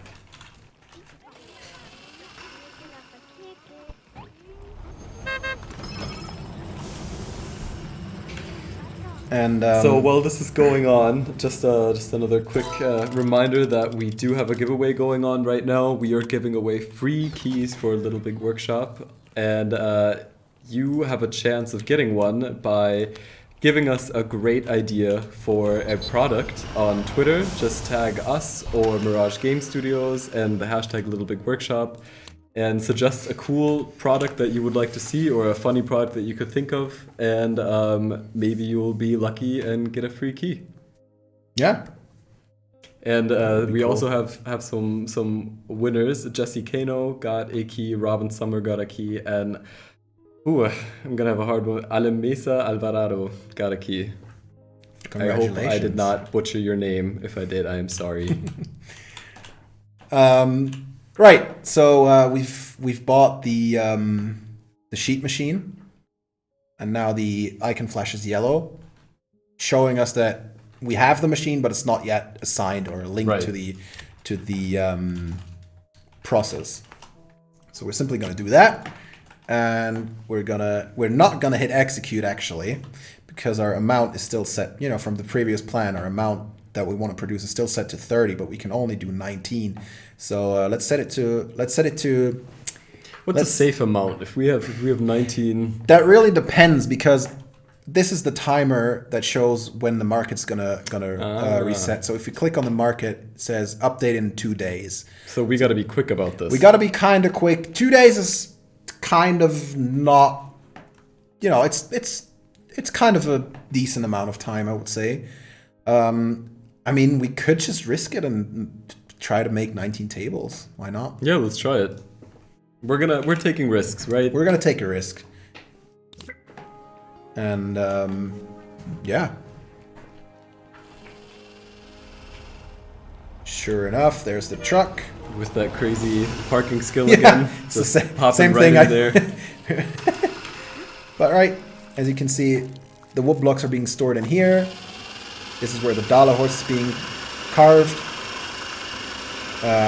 So this is a very short distance that this worker has to carry this product.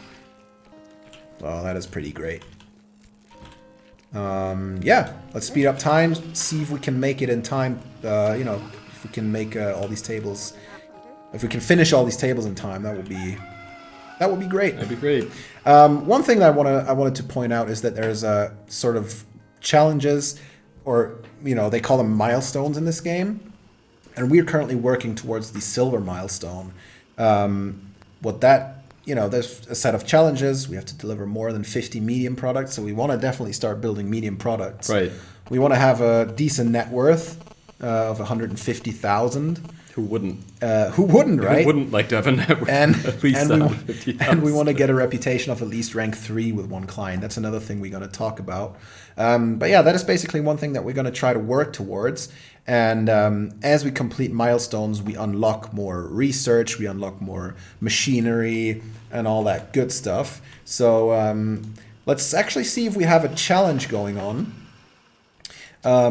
Because by doing challenges, right, like this bicycle, for example, we're going to build customer relationships.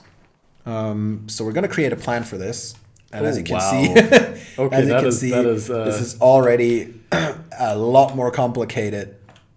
But so this is nothing compared to the dollar horse, which was just like a. Oh yeah, this is so much more complicated. Pretty straightforward. Yeah. This is the bicycle is one of the more complex items. There's still another tier, but right. This is already I think this gives you a good idea of what the game can look like. So luckily, he's not very picky. We don't really need to pay attention to our attributes because already we're in the green. So we can't really do anything wrong in that regard. We simply want to build 7 bicycles and be done with it. But if he were more picky, you can see that this bicycle, being a more complex product, has more than just durability and style attributes. We've also got utility and comfort, I think this is, yes. Comfort. Also, since this is a medium level item, there's more things that you have to watch when it comes to the attributes. Exactly. You have to pay attention to, you have to pay attention to a bunch of other attributes that you want to.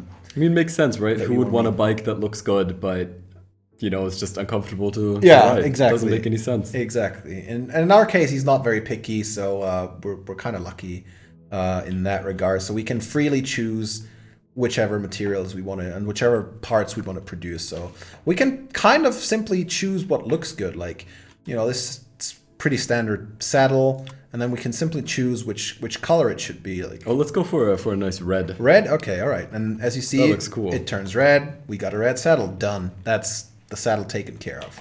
So that's pretty great. Right. Let's continue with the handle, I think this is. Yes. We want to let's weld the handle. That seems like a good idea. And for that we got to work on a bunch of different parts that we're going to need for the handle. So we want a metal rod, a curved metal rod, and for the curved metal rod we need a standard metal rod. Right. So we're gonna produce a similar product, right? A 4 decimeter metal rod and a 2 decimeter metal rod. We could use the forge for both, or the forge, or we could use the metal extruder for one and the forge for the other. So we're going to use 2 different machines for a similar part, which means it's going to be quicker, basically. So here is a good example of how splitting up the process of making one of these is more efficient. Exactly. So obviously, if we try to make 2 parts in the same machine, it's just going to take longer because we only have this one machine right now. We could, of course, if we have enough money, we could buy a second forge, but in our case, we want to stick with these. We want to kind of get some variety going and use what we have. I think we have a metal extruder. I hope we have one. Otherwise, we're going to have to buy one anyway. But that's life. Sometimes you need to upgrade. Right, get the chain done. Well, we'll have to assemble this anyway. So whichever so looks here better. we have another design choice to make. Exactly. And in our case, luckily we don't have to pay attention to our attributes, but we can choose. Yeah, we can choose whichever we like best. I think this one looks like it has kind of a cover on top of it. So I'm assuming that this one will be quicker to produce because we don't need the plastic cover. So we could check that simply by seeing what we need for the basic chain, obviously the cogs and the chain links. And if we go back and choose this one, there we go. We need the chain cover. Since we don't need it and it's an extra step, we don't want to. We'll go for the basic. That's a little bit basic. A little bit more basic. Yeah. The wheel, of course, you want to have a wheel in your bicycle. Yeah, I mean that may be that important. kind of makes sense. That kind of makes sense and may be important. Right. And we're gonna use. I think this is simply a style choice, but we can check. We can take one that looks cool. Yeah, it's simply a mold, and I assume that the other ones are the same. Yeah, simply mold. Yeah, they're just a simple mold. So in this case, we can simply choose whichever one we like best. I guess this one looks kind of interesting with a second sort of support inside. So let's take that one. The rubber wheel is already taken care of. There's only one way to do it, and that's with the filler, the sort of rubber filling machine. We're going to take care of that in a second, and we need a frame, obviously. So we could either use a metal frame or a plastic frame. As you can see, the metal frame obviously is a lot more durable than the plastic frame, which makes total sense. They look the same, so the style is the same, but the plastic frame has more utility to it because it's lighter. Right. I guess that makes sense. In our case, again, we can choose whichever we want. I'm assuming that this one simply is a mold. Yeah, and this one is probably this one takes more steps. So we need to mold the metal and then weld it to a frame, or we could simply use the plastic frame and mold that all at once. So we're gonna do that because it's, again, quicker. Right, now we simply have to choose our materials. And this is one of these plans where really going to be thankful that the game saves your plans. Right, because you know, this is This is it's fun. time-consuming. It's fun figuring out Yeah. how you want to build everything, but you don't want to do it necessarily every time Right. for like over and over again for the same product. So that is really useful when you only have to do like a few adjustments. That's pretty neat. So yeah, let's choose these materials, and now as you can see, the frame I think will change color. We can make it like bright blue. Ooh, that is Right, nifty. as you see, this little accessory at the front. Oh, that's another thing, right? That is interesting. We could create this component ourselves, or we could just have it delivered, which is more expensive but quicker. So, well, we could see how much it would take to produce it ourselves. We could choose what we want, right? A light, a shelf, or a basket. I mean, a light makes sense, but Right, it's a bunch of production steps, right? So we could simply go back and how do I do this? Oh, there we go. No, how do I undo what I just did? I'm not sure. There we go. We changed it now, though. I changed it. I thought I could still try to get it delivered instead, but I might have messed something up. Doesn't matter though. We're simply gonna make a basket. We'll make it ourselves. We certainly can make it ourselves. What color should the basket be? That gold might look pretty cool on the. Oh yeah, that's nice. Or maybe this. No, that's kind of greenish, isn't it? Nah. Let's do. I mean, yeah, the environment is important, but obviously, the plastic pellets just make a nicer color right now. Yeah. So yeah, let's choose all of our metals. Guess I'm gonna make it bright. Why not? The chain could be dark. I don't really. Do you see the difference in the chain? Yeah, a little bit. Doesn't make that big a difference, but yeah.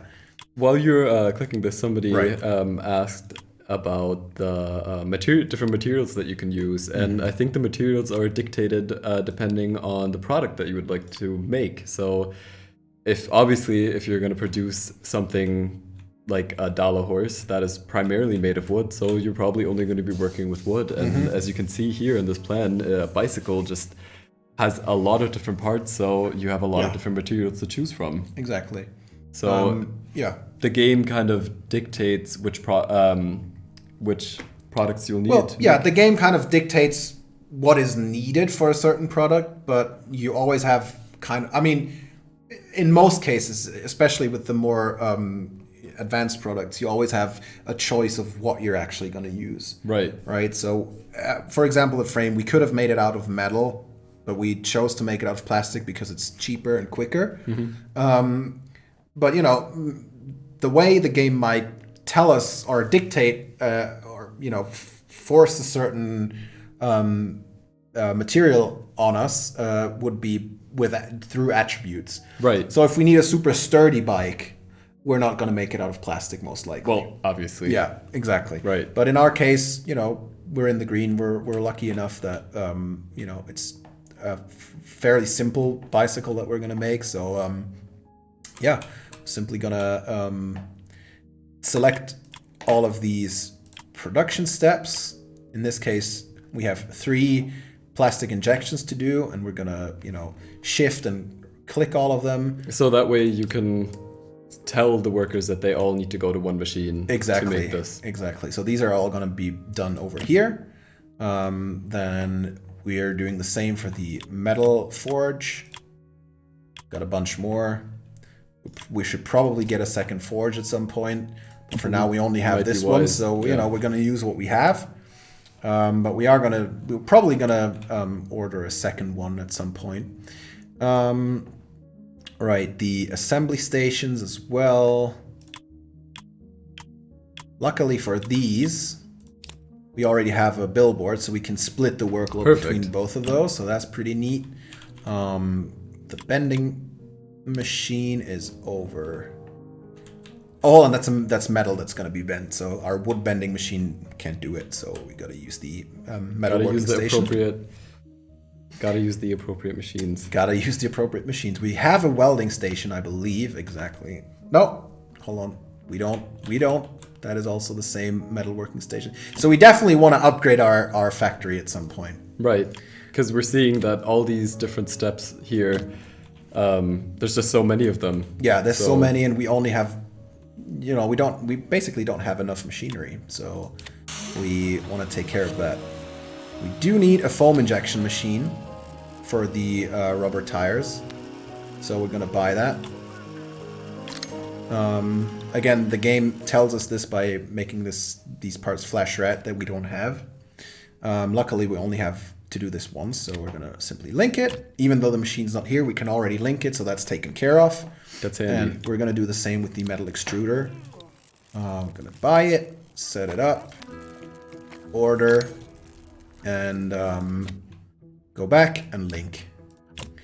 So now we've linked everything, and we could produce it this way. It's not going to be ideal because, for example, we only have one forge, and we're going to be forging a bunch of different five different things. Five different things. So we're going to hit execute right now, and we're going to start producing. But while we're doing it, we're gonna get another forge, I think. And, right, that might be try to split the workload for this one. Might even do the same for the plastic molding machine. We'll see. But we are gonna get some. Oh no, it's a basic a tool, the small forge. We're gonna set it up in here. Order it, and now we can simply transfer these individual steps over to the other forge. So we're gonna take care that we're only gonna do cogs, for example, on one of them. We're gonna search for those, the bicycle cogs, and tell our workers basically to make these at the second forge. Right. So a question that has been asked is that if you overshoot the attribute points, because every product has to have a certain thing of attributes, a certain requirement of attributes, and if you overshoot that requirement, does that give you more reputation, or does that make your product sell faster? That is a good question. I'm not sure about reputation with the customers. I do not think that you get more money out of it. So if you meet the criteria on the free market, you can always try to kind of cheap out if you can, if it's possible. Because that's what a good economic company is about. Not overshooting and not undershooting. I mean, you want to deliver a quality product, or a product that meets the standards that are required. Exactly. But at the same time, you want to make as much money as you can in the process. So if you spend too much money on something that you could be producing that meets all the requirements, then that's not a good thing. It's not a good thing, exactly. Right. So something that is interesting to see over here is the setup time. So it's kind of, it's not a difficult concept, but it's I have to think about how I'm going to explain this. These forges and injection presses and these kinds of machineries. There you go. You see these little, they're working on something obviously, but it's not the part. So what they're doing is they have to set up. Certain machines have to be set up for certain parts, and that's why I only transfer. Exactly. That's why I only transferred the bicycle cogs over to one of these. Because if we had different parts built in the same forge, they would have to set up the forge over and over again, for to make different parts in batches. So that's a case, for example, where it might make sense for you not to create things in batches, because you will have to set up everything again and again for each five parts. That is a very interesting detail. The game really does go in depth on these small things. I mean, if you're efficient enough anyway, you're not even really going to notice it, because your workers are going to do it, automatically on their own. They know what to do. They know how to operate these machines. But it is going to cost you time, Right. and that might be a problem in this case where we're working with a deadline because it's a challenge, right? So you can kind of see there's a red line which Yeah. is predicting the time that you should be at right now. Or? Exactly, and we're kind of behind schedule, which often happens when you get when you start a new product because delivery already takes up some time, and Right. so most of the time you're gonna catch up eventually. But we might be kind of struggling with this one because it is a quite complex product, and our factory, while it is a lot bigger than our one that we started at earlier, is still fairly early mid game, I would say. Like there is you can see how big this table is. We could buy up all this land and expand our factory across the entire thing and have dedicated production lines. So you can build bicycles real quick, but we're not there yet. Right. We're still mid-level. We're still kind of low mid-level. So yeah, so that's why we're working towards our next milestone. One thing that might help us with this is our research and development tab. Oh, so this is basically like a skill tree. This is kind of a skill tree for your entire factory, basically. Like it covers your workers, your machines, delivery, and all that kind of stuff. So what we kind of want to do right now probably is research metal production 2. Because this gives us the ability to upgrade our operators to metal specialists. And we're kind of working with metal a lot right now. So we're going to click on that. Now we can... we have another exhausted This is another problem we'll have to take care of. Everybody's working and we don't have enough break points or, not enough space in our break rooms. We'll take care of that in a second. But... first of all, let's upgrade some of these workers to metal specialists if we can already. Yeah, we can. So each worker that you hire has sort of an XP, an experience level, and as they work more, they level up, and you can specialize them in either wood, plastic, metal, or assembly productions. So they will be more efficient on working with these materials than your standard operator. Although, obviously, with a upgrade comes a raise, so they will cost you a bit more. We just managed to upgrade the one. Exactly. Margaret Miller, who is chilling on the middle of the floor right now. Of course, we got super lucky and chose Margaret, who is currently taking a nap on the ground. But she'll be fine. I think Kyle seems like a good choice. He's been around. He's got for an a awesome while. haircut. He's got an awesome haircut. He's been around for a while. Let's upgrade him as well. I thought that would be you, but apparently it is you. That's even better, though. You're already taking a break. Which means he will be back. He will be back ready to go in a bit. Right. Cool. So Margaret is not having a good time. So what can we do to make Margaret have a good time again? What can we do to make Margaret happy again? Because we really care about Margaret. We care about every one of our workers.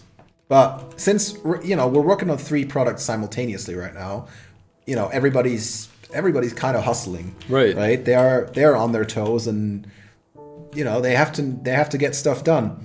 So as you can see, our vending machine and our coffee maker are kind of low on points, on breaks to produce, right? So what we want to do is, probably buy another coffee machine for this break room, and so that we get more overall, break points to be used by our workers per day, and also maybe buy some kind of TV or something for recreation, something recreational, so that our points recharge quicker. So we're gonna go on the break room tab. we're gonna buy a second coffee machine because you don't want to wait in line for coffee. Really. No, coffee's really important. I mean, let's be honest. Coffee is the blood of a company. Yeah, it keeps everybody, keeps everything running smoothly. Definitely. Or in this case, it is the oil of the company. Yeah, absolutely. And we want to buy at least one more of the recovery items. Yeah, let's get a video game station. Let's give them some video games, right? So that's going to cost us money, but now, as you can see, the recharge rate has gone up. So we're gonna recharge breaks a lot quicker, and we have more, more coffee to give out. So more breaks can be taken, and that means that Margaret. Well, she's already up again. Is that you, Margaret? No. Where are you? I think we specialized Margaret. We specialized her. She should be wearing blue. There she is. There she is. Hard at work again. Wonderful. Right.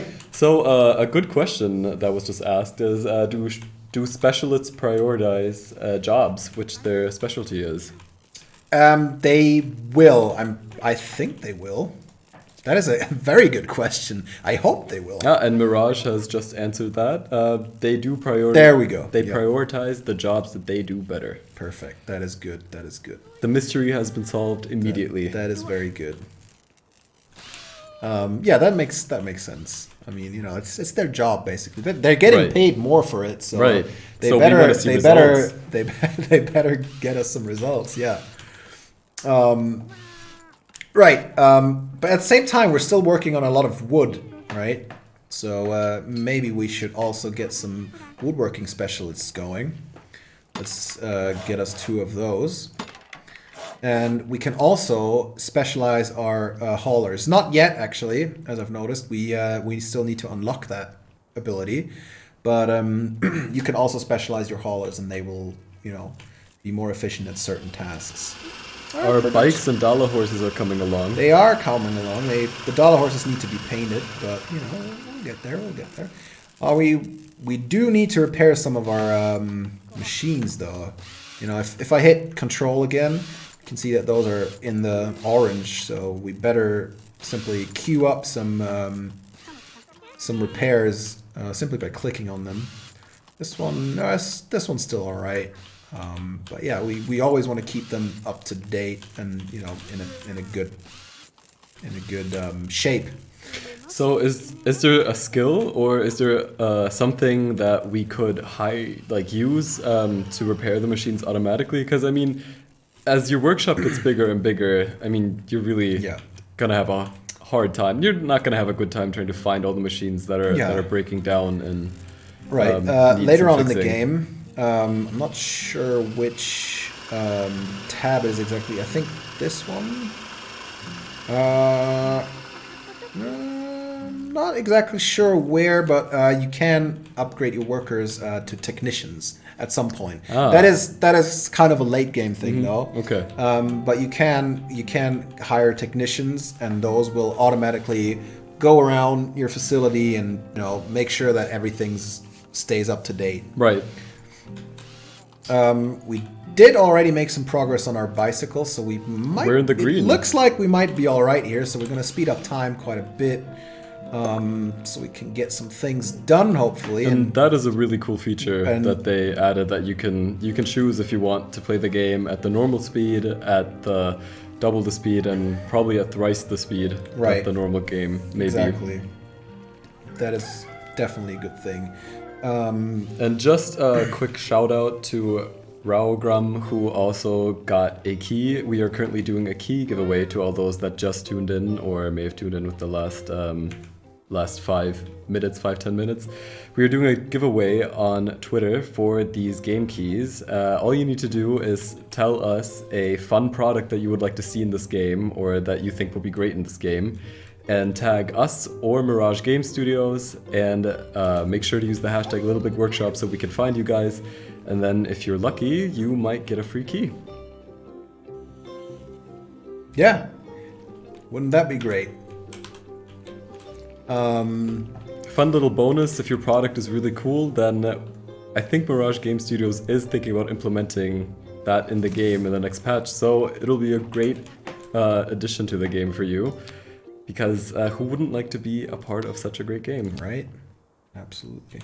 So what you're doing here is adding some decorations to make sure that the mood of the room exactly goes into we've the done positive. it before. We want to get the mood up.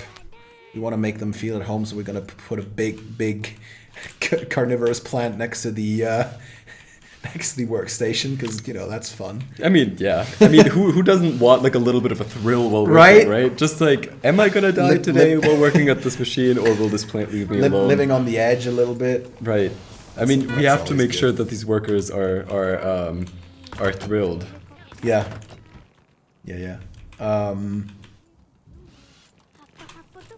I mean, they are. I mean, look at this. I mean, to be fair though, it seems to be like smiling, a happy right? plant, It's right? pretty Like happy. It's pretty happy. It's a happy little plant. It's kind of like bopping around over there.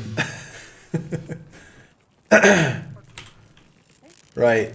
But yeah. I mean, thank goodness this isn't up to par with like German safety regulations, for instance. No. Or else you wouldn't be able to do anything in this factory. So, I mean, you're pretty much able to do anything. All it might do is kind of decline your efficiency, but right. we're working on that. Another thing that we might want to do soon-ish is expand, because as you can see, we are still in the confines of our very first kind of plot of land that we got assigned by the game, and we really need to expand, because we want more machinery. We maybe even want a second loading bay. Did that piece of chocolate just completely disappear? Maybe. I think so.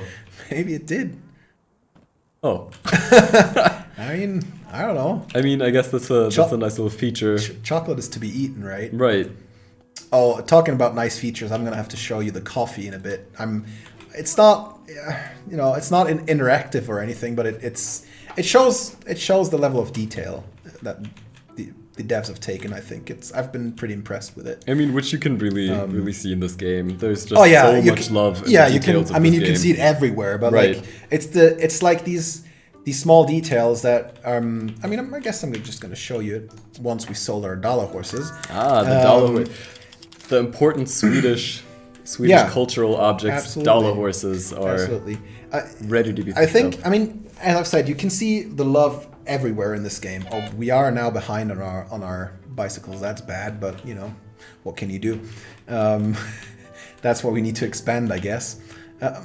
You can see the love everywhere in this game, but what really struck me, I mean, it's probably just me, I don't know, but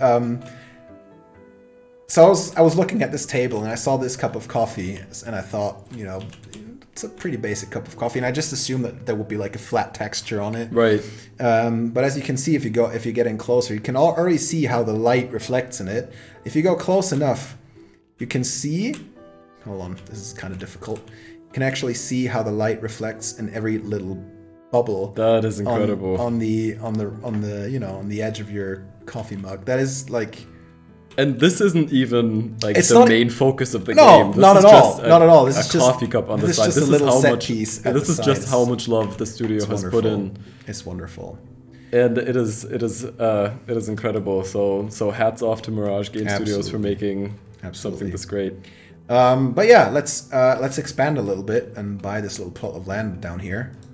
10,000. I mean, we can do it.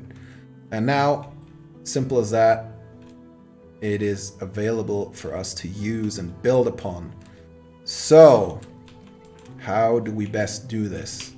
First of all, I say we'll get another door set up in here. Right, to make sure that they can actually get over there. Actually reach there. Let's order that. And yeah, I mean, get to building. Use the construction tool. This is pretty straightforward, right? With the construction tool, you can build new rooms, which we're gonna do over here. For a second I was very hesitant because I just saw that wooden little block and I was like, oh, I do not know how to build a room up to. So I'm glad that it's just a drag and click feature. Right. Yeah. This is basically showing you where the walls will be that you're gonna put down. Mm-hmm. That's great. Pretty straightforward. you cannot build too close to the edge, obviously. Right. And now the game tells us that this room is not possible to build right now because every room needs to have a door, right? It needs to be accessible for our workers. Right, obviously, that makes sense. And also for the people who build the room, right? Like, you don't want them, building up the walls and then being stuck inside. Yeah, that would not be fun. That would not be great. So we're gonna get this another door, one here. That's actually enough for now, and we're gonna start building those. Just how I wish construction would go that quickly. Yeah, I mean, we still have to wait for the construction workers to actually arrive and build up the room, but they will be coming soon. We really need to repair this one. I think we're gonna make a loss on this bike. That's not great. But it happens sometimes. Yeah, you have to work with it. That is life. You have to live with it. Yeah, we already bought a plot, so that's good. Oh wow, they are very quick. They are quick. Well, we did speed up time a bit, so they're doing their thing. That is a great picture right fast. there. Yeah, they are hammering away. They are just as cute as your own workers, aren't they? And they're. It's almost like a little dance, a methodical It kind of dance. is. It kind of is. The Sometimes construction dance. Sometimes they don't. Sometimes some of them are not really exactly sure what they're doing, and they're gonna kind of. One of them will kind of wander off and like build up a random wall or like put down a random floor tile at somewhere, and you're like, well, I mean, I guess. You gotta let them be, right? But they're just doing their thing. They're doing their thing. They're doing their thing. As Who long are as we to dictate how they live their life, right? Exactly. As long as they're getting it done, we won't judge. And maybe if we're lucky, we can even fit a second loading bay in here. Aha! That is great. There we go. That would be amazing. That means though that we're gonna probably want another door as well.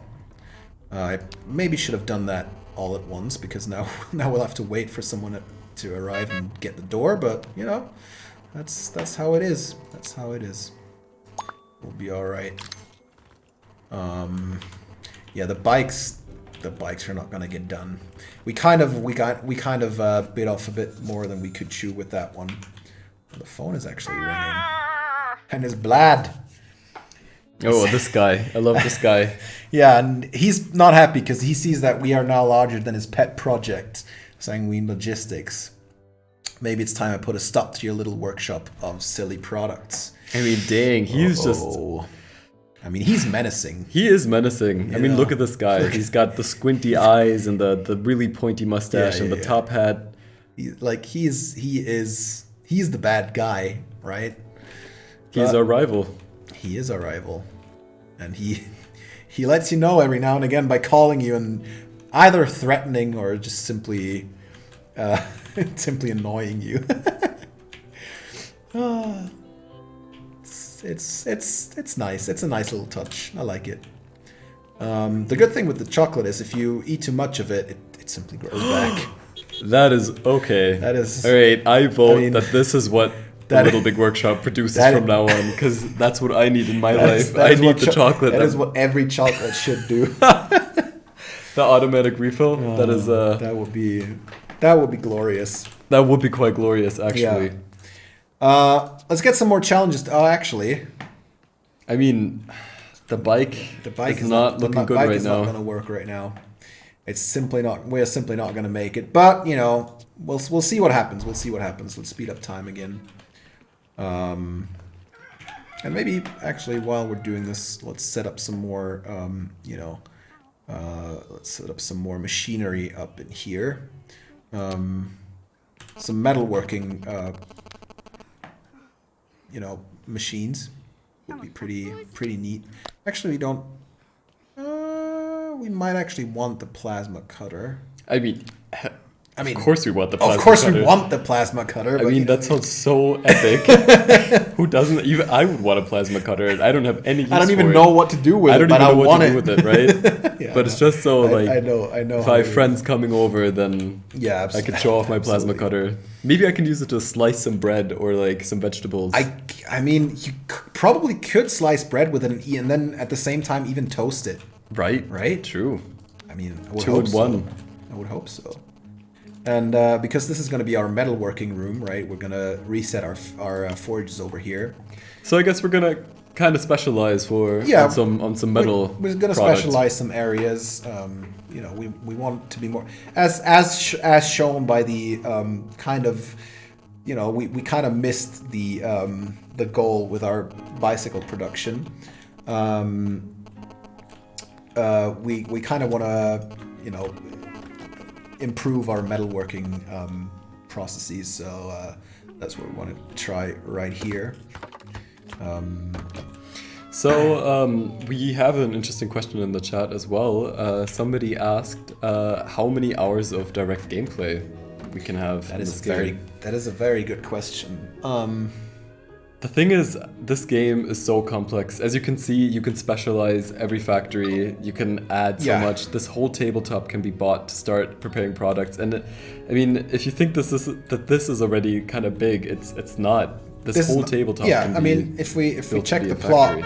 the plots we can buy, like this plot alone is bigger than everything we have right now. Right. Like we could buy up this. I mean, not right now because we don't have enough money, but eventually we could buy up all of this. I mean, let's call it land. It's a table, but you know, you get the idea. We could buy up all of these plots and expand our factory, and like even once you're quote unquote done with the game. I'll explain this in a second. Even though you're quote unquote done with the game, you know, you've maybe done all the challenges, or you know, there's nothing, you have maxed out all your relationships with all your customers, you can still keep going and grow your factory even further. So right. It's really hard to tell. I mean, it really depends on how deep you want to dive into the game. So another fun little mini game just popped up. Exactly. We So have whack-a-gnomes that have just. We have these little gnomes popping up over here, and we've built up this little whacking machine, I guess. Oh wow! And we can use to stun them, and then we have to click on them to kind of, you know, collect them and get them out of our factory, because we don't want them. We don't really need them over here. There's one more. And I think that's all we can get over here in this radius. So now we want to reset it to another area and hope that we can find more gnomes over there. So what happened with our bikes? So we didn't fulfill. We did not fulfill our task, but you know, we still managed to build 2 bikes, and we managed to at least give him those 2 and made some money. So it wasn't like a complete loss, but he was still obviously disappointed. So we didn't build any customer relation. Right. Because he was like, you know, I wanted 7 bikes and I got 2. Like, I mean, from a real perspective, kind of I not would what I probably paid frustrated for. as well. Yeah. Right. Exactly. So, but can you click back on him? I just wanna point something out. This guy works for a company called Bros and Biceps. He does. I mean, that's just amazing. That's pretty good. That is a pretty good company name. That's what I would call my company, to be honest. Bros and Biceps. No matter what we're doing. Right, like, even if you bake muffins or something, you will still really be Bros doesn't and matter. Biceps. It really doesn't matter. And there we got our last gnome, so that's that taken care of. That's one of the many little mini games that you get to play. And these mini games are fun. They just kind of break the flow. Yeah, they change it up a little bit. Yeah, they give you something to do while. But they're not so distracting that you lose track of what you're doing in your factory. So that's nice. Yeah, exactly. It's pretty good. It's good fun. Good in between fun. Right. Where were we? Our metalworking. We were building our metalworking room. And as you can see, we have 2 forges over here. They are the exact same workstation. So as we've done with our assembly stations over here, we're going to get a billboard. That is this one, and we're gonna set it up in between those two. I mean, you could set it up anywhere basically. Right. I just like it that way because that makes it obvious that this billboard belongs to these two workstations. You could really set it up anywhere in the factory, but I mean, it makes sense to kind of you want to put the things that are connected next to each other. Exactly. And that way we can already link them, even though they're not here yet. We can already link this to both of those, and that means that now in our planning mode, the next time we're going to plan something that requires us to forge metal, we are simply going to use the billboard, and it's going to split the process in between these two machines, or between these two forges, making it more efficient. So let's take a look at our market. We still have these tables that we got lucky. We got lucky in that there's more demand for the tables. So if you remember, we produced 19 tables, or we started producing 19 tables when there was when there was enough demand for 19 tables left, right? Yeah.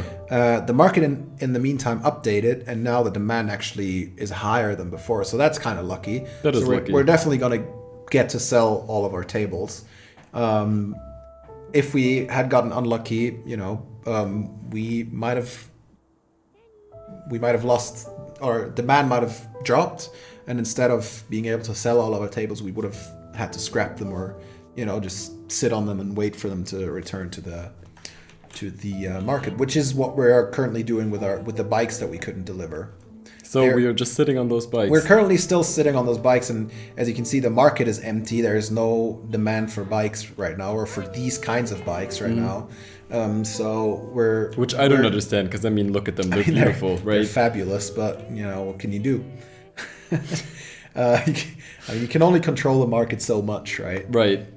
Which is a nice factor in this game. Yeah, you have to be smart about what you're producing, and what you want to produce in the future. Absolutely. So. Absolutely, but for now we have enough storage space to just wait a bit, and if we're lucky, we can at least get to sell them. And if we really need the storage space, we can always scrap them and get some money back at least. Right, let's see if we have a new challenge. Maybe not right now. So let's maybe build some medium products. As you can see, there's bikes in here, but those are mountain bikes. Not the bikes. They are more complex than the bikes that we have. So you don't want a bike with a kind of small basket in front and a plastic frame if you're going mountain biking. So that makes sense. I just want to point out how diverse the products are in here. You have a little grill up on the left corner. Yeah. But in case that's too boring for you, just build a catapult, right? A catapult, or a hoverboard. Or a hoverboard. All that fun stuff. All that fun stuff. It's just really, these guys are more advanced than we are right now. Yeah. They can build hoverboards. Absolutely. And if that's not enough for you, you could always suggest something on Twitter, right? Right. That is true. That brings us back to our fun little giveaway.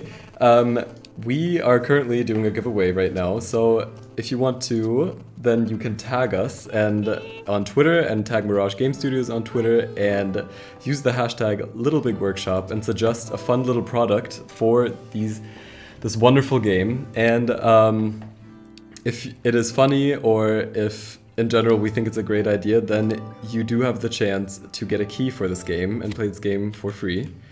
And also, another cool thing about this is that if the developers think it's really cool, then you might see this product in the next patch of the game. So it is a really cool way to just kind of interact with the developers and maybe even be a part of this great game. So go on Twitter, do it, and surprise us. Right. So the catapult right now is probably not a great option for us, because as you can see, we need to do a lot of straight cuts right at the start. Pretty much every single production step starts with a straight cut, which would be all right, but we only have one circle saw right now, so that's going to take forever. Yeah. So maybe that's not the best idea. Since we kind of specialized on a lot of metal things right now. Right now, we kind of specialized on metal, so maybe the portable fireplace is more up our alley. It already looks a bit simpler, but That's not necessarily a bad thing, but there we go. We can already forge the handle. We'll have to bend the actual tray. So we're going to do that. And right now we're again looking for our attributes. This one is not possible for us to use because of the grillness. So that is a great attribute they've put in here. The grill needs to be grilly enough, obviously. And this round kind of bowl type situation is simply not grilly enough, so we're gonna have to go with one of the other ones. And now we'll have to choose our materials and make sure that they're stylish enough. So let's get straight to it. I'm kind of speeding up these processes right now because, we've already seen most of that before. Again, we're missing one piece of machinery, and that is the metal bending machine, which we are gonna buy real quick and put up in our metalworking room. Easy as that. Go back to our plan. Select the... we'll actually have to do straight cuts anyway, but that's okay. That's okay. We have our... Where is it? We have our circle saw over here. We have our lathe over here. We have the sheet machine over in our... Oh, it's actually up here. We might want to reset that over to our... to our designated metalworking room at some point. But, it's not too terrible. We have our very new, not even yet delivered metal bending machine and our 2 forges connected by this billboard. Easy as that. And then at the end, we're going to assemble everything. Same thing, billboard, 2 little assembly stations, and we're going to build, we're going to check how many are available. 35. We could try again. We could try for 35 again. It's kind of risky, but... It is risky, but I mean, we're only young ones. We might make a bunch of money, so... Yeah, we're only young ones. Exactly. We gotta take the risks. Although we definitely want to make this room a lot prettier. So let's get some plants in there. Let's put some plants, give them some water, maybe put this corner over here. Water is important, as we saw Margaret collapse in the middle of our floors. Yeah, we don't want that happening. Poor Margaret. That's never good. Let's put one. I don't know. Let's put one over here. The choices are limitless. The choices are limitless, and also I'm already thinking about where I'm gonna put my shelves in this room, because we definitely want some shelves in here. Oh, we definitely do. Because right now, they're carrying all this material over to this sort of section, which is not ideal, right? That doesn't make any sense. That's a lot of time wasted to carry it back and forth. But the room seems nice enough as it is now, so we're going to order our plants and fans and water dispensers. And we will get some shelves up in here. And I just wanna say, Seb Audi, congratulations, you just got a key. So guys, keep posting, and I want to announce more people that got a key. So go for it. Get a small one, get a big one maybe. Let's actually get another... how do we do this? So at this point, it's really just a matter of managing. Oh yeah, exactly. Correctly. Exactly. We are trying to be as efficient as we can with our placements. I think that should be enough for now. Let's put up the zones, the designated zones to our shelves. Here. My bad. Get another zone going. Down here. And a third one over for this shelf. Because as long as the shelf is not attached to a storage area, it's simply not going to be used. Right. And, it's just in the way. That's a waste of space then, right? So you definitely want that. And yeah, right now we don't have any machines really set up to be used with these zones, so we're gonna do that real quick. We're gonna link workstations to each zone. One here. I hope that this shelf is big enough for the materials we're gonna need for the forges, but you know, we'll see. We'll see, and if they not, stay empty, we'll have to get a big enough shelf. Then we'll have to get a bigger shelf. And this one we're gonna use. This one's actually gonna stay like general storage. So all of these machines up here will be kind of able to at least draw items from here if we get lucky and our workers are smart enough to figure it out on their own. Right. But yeah, let's speed up time once more. So I see an X over here. What is Yeah.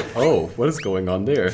Right. So because well, I mean, eventually we're going to want a big storage area over here as well. Right. Because since our main storage is all the way over here, and our workers have to carry everything from our loading bay beta all the way over to this little storage area, the truck driver had to wait for so long that he got angry and kind of just tossed everything out. And now they'll have to collect it from the ground, and it takes a bit longer. So. Well, I mean, you gotta make sure that you keep everybody happy in this game. Yeah, I mean that's fair enough. You know, he's been waiting for hours, so. Right. I mean, he's got a job to do as well, right? I mean, he's got a family to feed. Yeah, absolutely. Absolutely. And also, congrats to Steve Miller, who just got a key as well. Congratulations. Right. Let's build a big storage area over here. Yeah, that might be a great idea. That will probably no more angry truck drivers for us. That would probably be a good idea. Yeah. That might be a bit too much, so we're gonna split this room in, well, not in half exactly, but you know, we will need doors, of course. Always want to have doors. Yeah, one over here, and then we'll put another door right in here so they can access it from down here as well. And should we add another door to the break room over here, or? I mean, we could do that, but you know, they only have to walk like it's not a long way around, and this way we can use this wall for shelves, more storage and, space. Yeah, the doors, as you can see, as indicated by these little square icons down here. Not only do they occupy the 3 spaces that they actually, you know, use up to make a path, they also, you know, kind of extend out one to the side, so we're, you know, they are using up some space that we cannot use for anything else. So I mean, you know, we could build another door in here, but since this break room already has 2 doors, I think we should be okay. And our tables are done and sold. Perfect. Simple as that. Truck's gonna come and pick them up. Not sure why he chose the loading bay beta over alpha, because both of them are designated loading zones for both delivery and export. But we might actually change that, because our export storage area is over here. We're going to make alpha export only. This is export, and have 10 workers assigned to it. I'll explain that in a second. And this one will be import only, because we'll have a big old storage area here. I think that's going to be a good idea. That's another thing. We have to assign workers to our loading bays, and that's probably another reason why our delivery guy got angry, because only 3 people actually helped him pick up stuff from his truck. So now, next time, we'll have 10 workers coming automatically. We don't have to choose like specific people, but we can assign a number of workers to each loading bay, and now 10 people will just rush over there and try to pick up things as fast as they can. Right, at the same time, our bikes are still, you know, not sold. They're done, but We could simply scrap them. We're not going to do that just yet. I mean, we think. put so much work into them. We put a lot of work in them, and you know, if we're lucky, they'll come up sooner or later. But we're going to close this tab for now because, you know, we don't really need to keep track of them for now because they're done. We'll sit on them for a while, and you know, we might manage to sell them at some point. And if not, you know, so be it. I'll take a quick sip of water. It's a good idea. I've been drinking some water on the side. Just like our workers, we want to stay hydrated.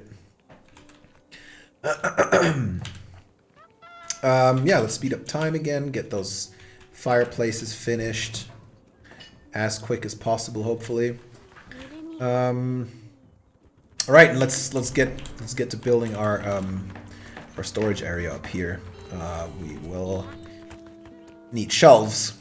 And we're going to try to fit as many shelves in here as we can while kind of maintaining a, you know, while kind of keeping them accessible enough. So what I like to do is I'm putting, instead of, you know, I guess you could do it any way you want really, but instead of like simply putting them towards the wall, I'm putting them the wrong, quote unquote, wrong way around. Right. So I can simply fit another shelf to the back of the first, and then I have, you know, sort of a double shelf situation. These are great tips, guys. So like if you're doing your factory and you're doing your storage area, then this is a good technique to really maximize the space. Yeah, I like to think that it's a pretty good idea, and I guess we'll fit one more in here. We don't want to have, you know, we don't want to have too many because then, you know, they're gonna get stuck. Well, they're not gonna get stuck, but they'll have to like kind of fiddle like through each individual shelf, and right. Well, we want them if things are standing freely. too close together, they'll just take longer to, like, your workers will take a longer time to actually be able to pass by them. Right. So we don't want too many. We don't want this room to be too cramped. Instead, we're gonna actually put down a zone in here and extend it all the way. Well, yeah, actually, let's do it all the way. Why not? Why not? So that way. That noise, that clicking noise. Yeah, that's so satisfying. It is pretty satisfying. We could put down individual zones for each shelf and just keep them general if we didn't want them to put stuff on the floor. But, right. You know, in case we have something that's too big for a shelf, we want to allow our guys to actually put it on the floor. You know, just in case. They will prioritize the shelves if possible, but you know, as we've established, some things simply don't fit on the shelves, so they'll have to put them on the ground. And speed up time again. And maybe, even though it's just a, you know, just a simple storage area, let's actually decorate it a little bit. Doesn't need too much going on. This might actually be a bit too big. Simply put another water dispenser in here in case somebody gets thirsty. I mean, just like us, our workers have to stay hydrated. Absolutely. It's really important. Absolutely. So now this is already, you know, a decent enough room. With one water cooler. one water cooler. You know, it's just a storage area. There's no noise in there, right? So it's not too bad. And then we'll kind of figure out what we're gonna do with this room, but you know, we'll do that as we go. And we have another empty room down here, and this one's pretty unused as well. So like, we're not short on space right now. What we really need is more workstations, actually. So let's get them. So let's actually get them. Let's get some more. Oh, we have another metal bender. That might be an interesting. Let's actually get another extruder, I think. We bought one earlier, didn't we? There it is. We bought that earlier. So let's put those in here and link them as well. We bought that one before. Order. I could have actually bought the billboard already, but you know, it is what it is. It is what it is. I kind of forgot, but you know, you can always go back and buy more stuff. It only means that it'll be coming in 2 deliveries. But then again, these guys are so quick with the They delivery. are so quick, yeah, and you know, we're busy anyway, so it's not that big a deal. Right. It really isn't. And there we go. That's 2 metal extruders right in here. wonderful. What else could we use to kind of... I mean, we definitely want more circle saws at some point. I guess it kind of depends on what products we want to make. Absolutely. Right now, we're kind of focused on metalwork, I guess. So let's stick to that for the time being. But let's actually see what's going on in the market. Oh, we got new challenges. That's always good. Yep, there's another the bike challenge. The bikes are back. We might be able to use the bikes that we already have. I'm actually not sure how it works with challenges. But we're gonna try certainly. Gonna go for it. But I think since it's a challenge, right? We'll have to actually build them in time. I think that's how this works. But at least we now have 2 forages, so that'll hopefully help us. That should help us. It should help us. We're gonna see what we can do. We're not gonna try to make them in batches because we want to get each step done as quickly as possible. And as I've said earlier, the forages, among other machines, they need a certain setup time for each different part. So we're not just like in real life. Forges need a mold. Right. You need to make a mold. You need to set it up and start heating it up and everything. Right. So you don't wanna lose efficiency. Exactly. I mean, if you have to make a mold every single time, you would just want to make one thing. That kind of defeats the whole purpose of a mold. Right. So and we're actually gonna get another plastic what is it called? Hold on. There it is, the injection press. Yeah. Where is our first one? Where did we put it? Up here. Up here. That's perfect. We can fit this right here, and we can also fit a billboard right in between. Great. So we'll do that. Set up the billboard with those 2. And that's already it. So now we can go back to our planning mode and select all these injection steps and actually link them to the billboard, which will make that a bit more efficient as well. Is there anything else? We only have 1 metal extruder, but since we've bought another one, we're gonna split it up anyway. Right. Even though it's only one process, it's still gonna be quicker. And I'm not sure if we can already buy the welding table, but we're gonna try. We're gonna see if we can have that. Sewing station. I don't think we can get that yet. No. Metal working station. Ah, there it is. Weld station. Perfect. Let's get that as well.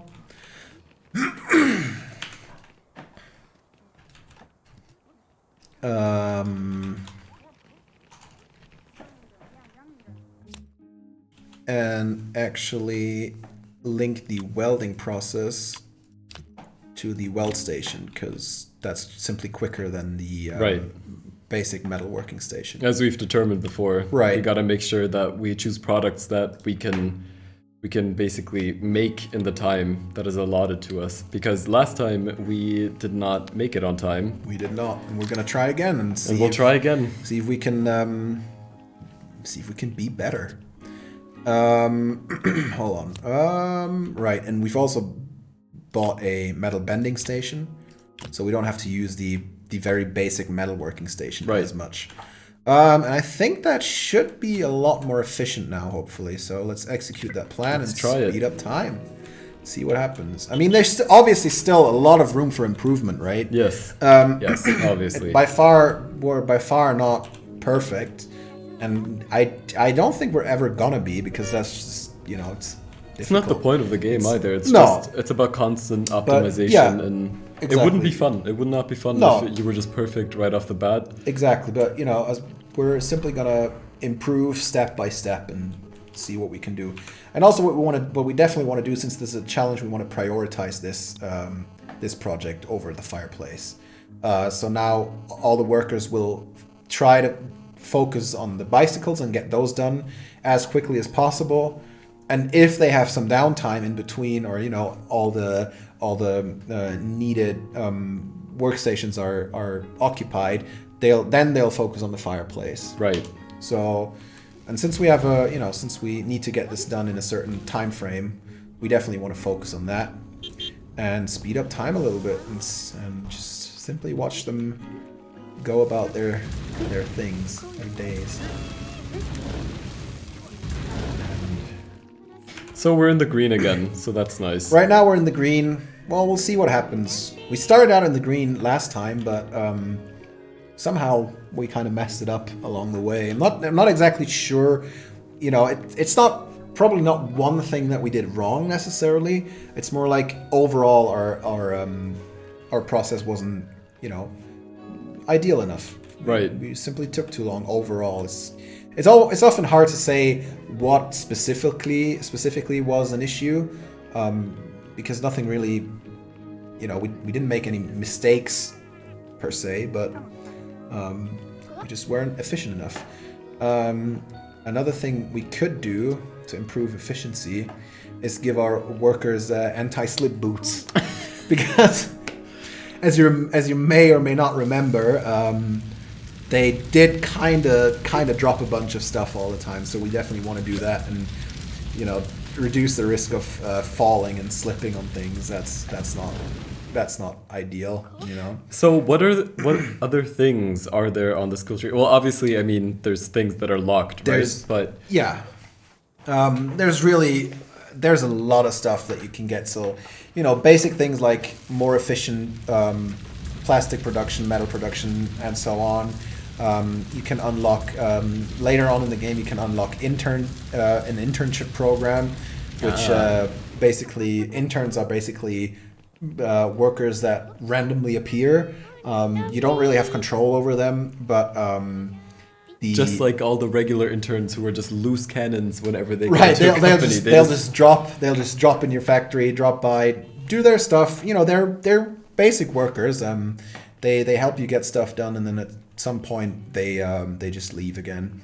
So they're basically kind of free workers, but they are obviously inexperienced, right? Not as efficient as your regular old workers. But they're learning. Yeah, exactly. And they can't be worse than Margaret, who just decided to lay down right in the middle of the workspace. She ran out of coffee, so you can't you really cannot blame her, right? And you can increase the employee cap. So right now we can only have 20 workers, but you can increase that to 50 and later 100, I think. Yeah, exactly. You can increase.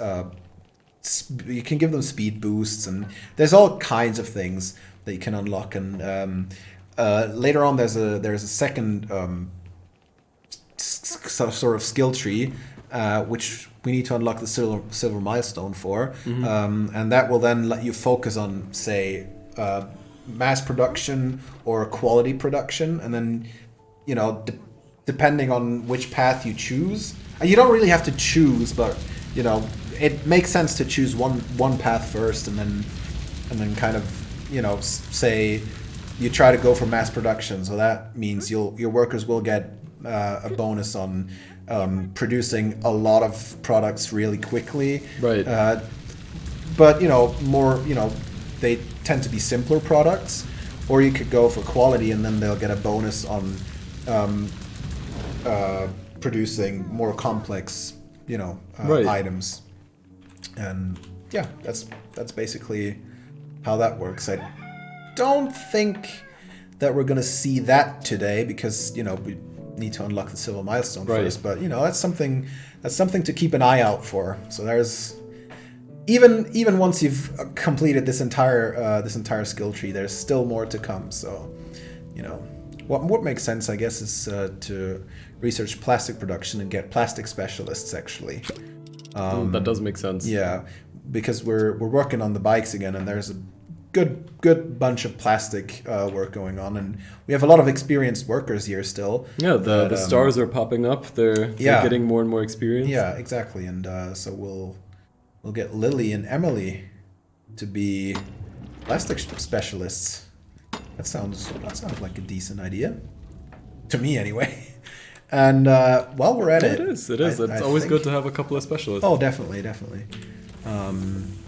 And as you can see, she's already at it. and she's a lot quicker. Good for you, Emily. She's- Was that Emily? I think that was Emily. I'm not sure, but she's already on it, and the specialists are basically they're just a lot quicker Right. at their at their tasks, their specialized fields than your basic Such a great workers. animation. Yeah, Just hanging there with all his might. it's wonderful. Let's get him some help, why don't we? Let's get a couple more workers going. Oh, there they are. Sometimes you get lucky and see that they actually fall from the sky. It's pretty neat. I like it. Something I want to show is actually what happens when we... Let's say this guy that we just hired. I mean, it's kind of a... Who is he? He's Joe, I think. Yeah, that's Joe. It's kind of a cruel thing to do, but let's fire him actually right away. Let's just imagine that he's just he's just not a nice guy. Like he's bullying the other workers. Right, Joe is he's just a sneaky little guy. Yeah, let's just imagine that he's kind of a bully. So we definitely want to fire him. And plus he's saying our room isn't pretty, even though exactly it obviously is. Right? He's not happy anyway. So what happens now is he simply jets off into the distance and. I mean, look at the state he left his workstation in. Right? Yeah, we don't need a worker like that. No, absolutely not. That's. We want to, since we don't have any technicians yet, we kind of don't want to forget to, keep an eye on the state of our workstations. This one's already kind of in the yellow, so we want to queue up a repair. Just to be sure that nothing explodes in our faces. Sets on fire, like yeah, the first workstation we had. Right, exactly. It's never a fun time, and I mean, believe it or not, exploding machinery does drastically decrease your efficiency, and right. We are all about efficiency. Right, we're Germans. We have to be efficient. Absolutely. There we go. She's already repairing it. Wonderful. Good for you. Speed up time again. I think this time we're kind of looking good with the bikes. Hopefully. Well, let's see what happens. That will be a good challenge to complete and build some reputation with our client. At the same time, we could try to produce the sandbox kit for. Never mind. The market just updated. So it's gone. That's unlucky, but that's what happens sometimes. And now right. we could still produce something for Crazy Steve. I think shelves are simple enough, and our woodworking area is not being used that much anyway. So it's a good idea. So I guess that might be a good idea. And it's a simple product, so there's not a lot of we actually need okay, so that was a bit quick. As you can see, we need a lot of durability on this item, and we cannot use the wooden rods as supports. We actually need to use metal, I believe. Hold on a second. Yes, we'll have to use the metal kind of wedges to keep the shelf at the wall. But that's fair enough. We'll simply use our dual metal extruders and the bending machine. We should be well equipped for this actually. So let's simply get the materials going. Set up the circle saw, the extruders. I think. Well, they're still working on the extruder. No, they're actually done working on the extruders. So our other production line is already past the point of needing those metal extruders. So we can easily queue up another product here. So that's good. And then the last two steps will be assembly, and our assembly stations are over here. Simple as that. Again, we don't need to batch those because for the challenges, you have to. I mean, if you want to make it. If you want to win the challenge, you have to produce all 15 that are needed. You cannot change the amount, right? Because it's set by the challenge.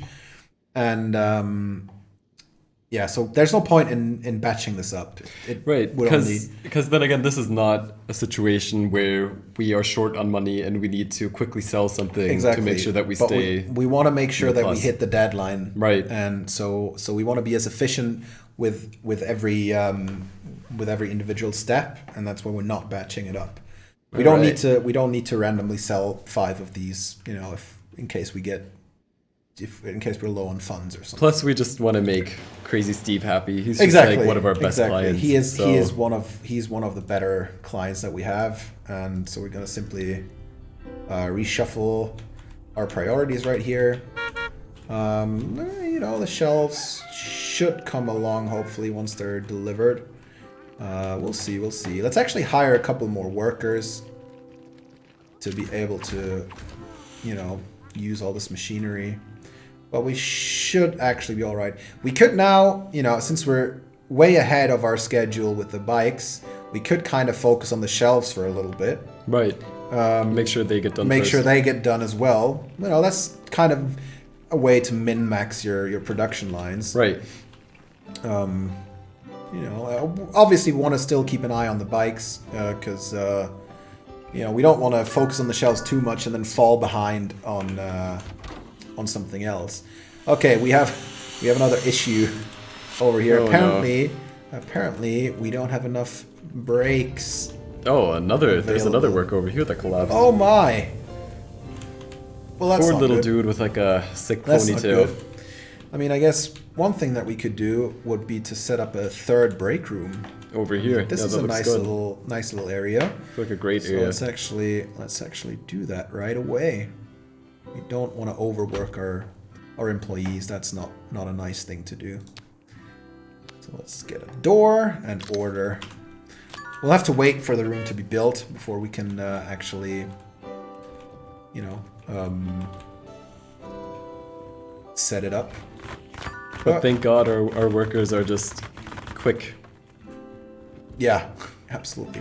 But we really need to get that break room going. Those are, you know, that's not great. And we've got gnomes again, so we do have our Those hands pesky full right gnomes. now. We do have our hands full right now, but you know, everywhere where there's floor tiles already in, we can start, you know, we can start ordering machinery, or in this case, you know, furniture for our break room. Would it make sense to also put more items in the existing break rooms, or does that not really make a difference? We could definitely do that. Like this one is by far probably not maxed out yet. Yeah, we could definitely put in another coffee machine, maybe over here, and maybe a small, like a TV, possibly. And maybe it's gonna be a bit cramped, but maybe we can even fit a radio in here, and then Great. and then this room should be a lot more efficient as well. The one down here, I mean, Now it's doing pretty well. It is doing pretty well, but it does have a lot of, you know, unused space as well. Right. So you might as well try to up the rate at which everything recharges. So we'll get like a chess table, and I think we don't have a TV or a radio in here either. So we don't want 2 TVs. That's a bit much. Also, that is something you wanna keep an eye out on. Is but yeah, let's do that. With decoration, for example, as you can see, we'll take care of the gnomes in a second. As you can see, this carnivorous plant right here gives us plus 20 points on comfort for this room, right? Right. But if we were to get a second one in the same room, it's only going to give us plus 10.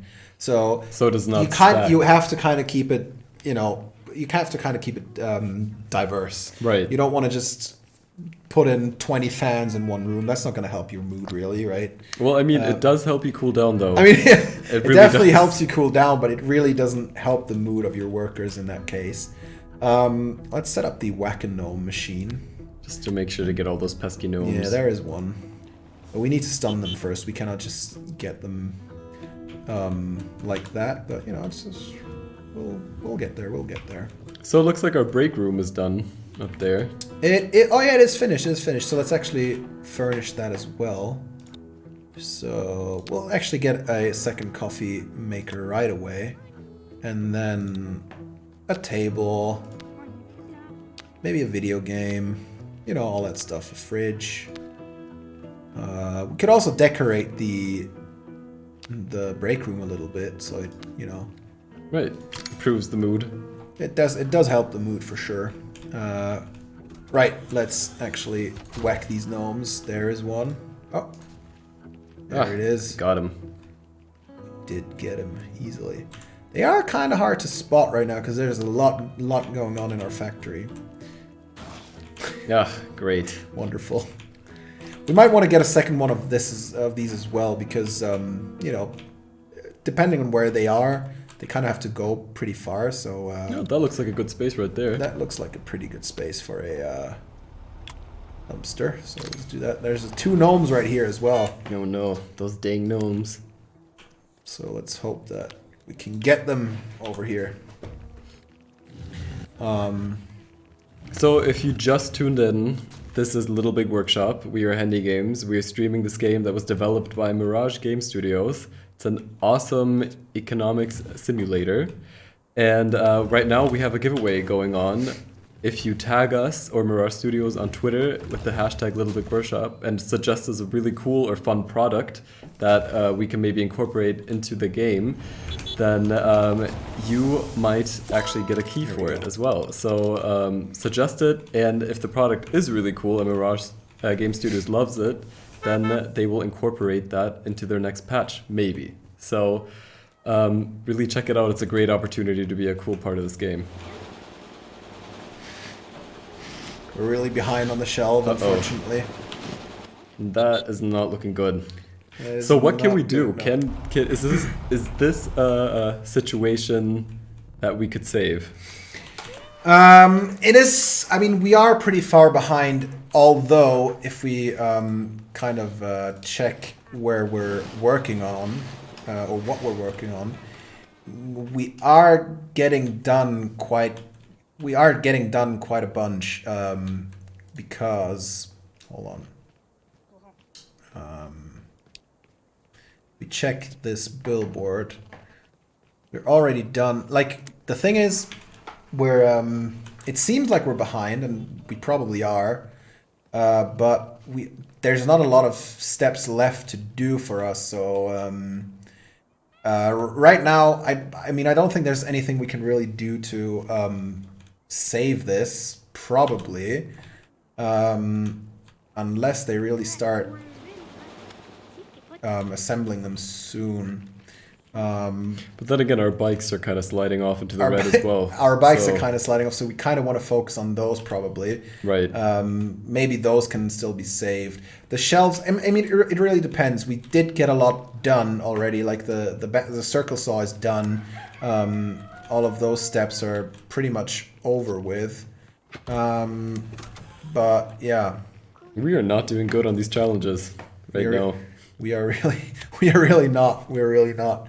But you know, we're working towards it. The thing is, we kind of messed up with the bikes because we didn't really, you know, pay attention enough. We could have probably easily done that if we hadn't focused on the shelves too much. I thought the shelves would be savable, but you know, that's basically the game. Like, it's a learning process. It's hard to be perfect at it. But I mean, that's what makes the game fun. that's what If makes you the were- game. Yeah, that's what absolutely makes the game. So I mean, the bikes are our own mistake, really. There was nothing we did wrong. Like, it would have worked. But we kind of focused on the shelves a bit too much and kind of lost sight of our bikes. Right. That's our own fault, and you know, everything else is really kind of trial and error. But the good thing is, you know, if you're feeling too challenged, or if you feel like your factory is not strong, or not big enough yet for these rather complex tasks. I mean, not necessarily the shelves, but the bicycles. Right.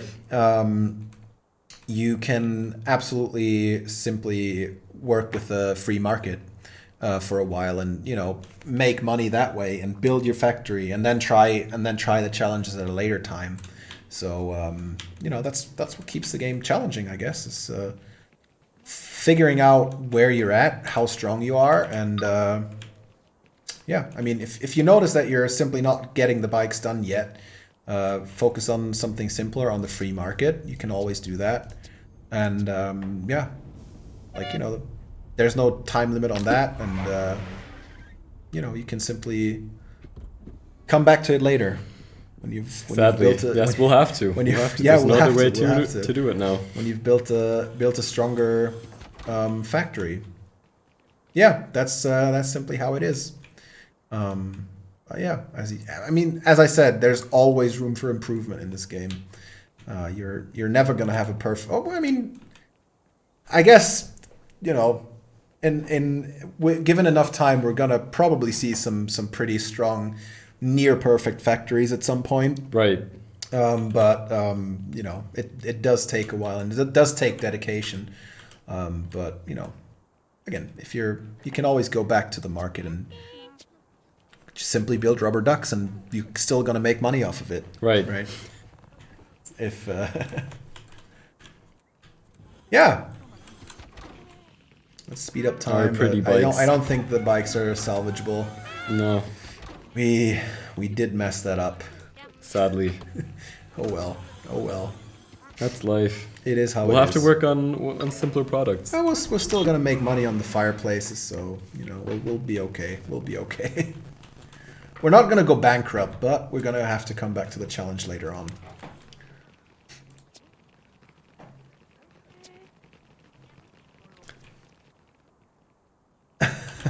You win some, you lose some.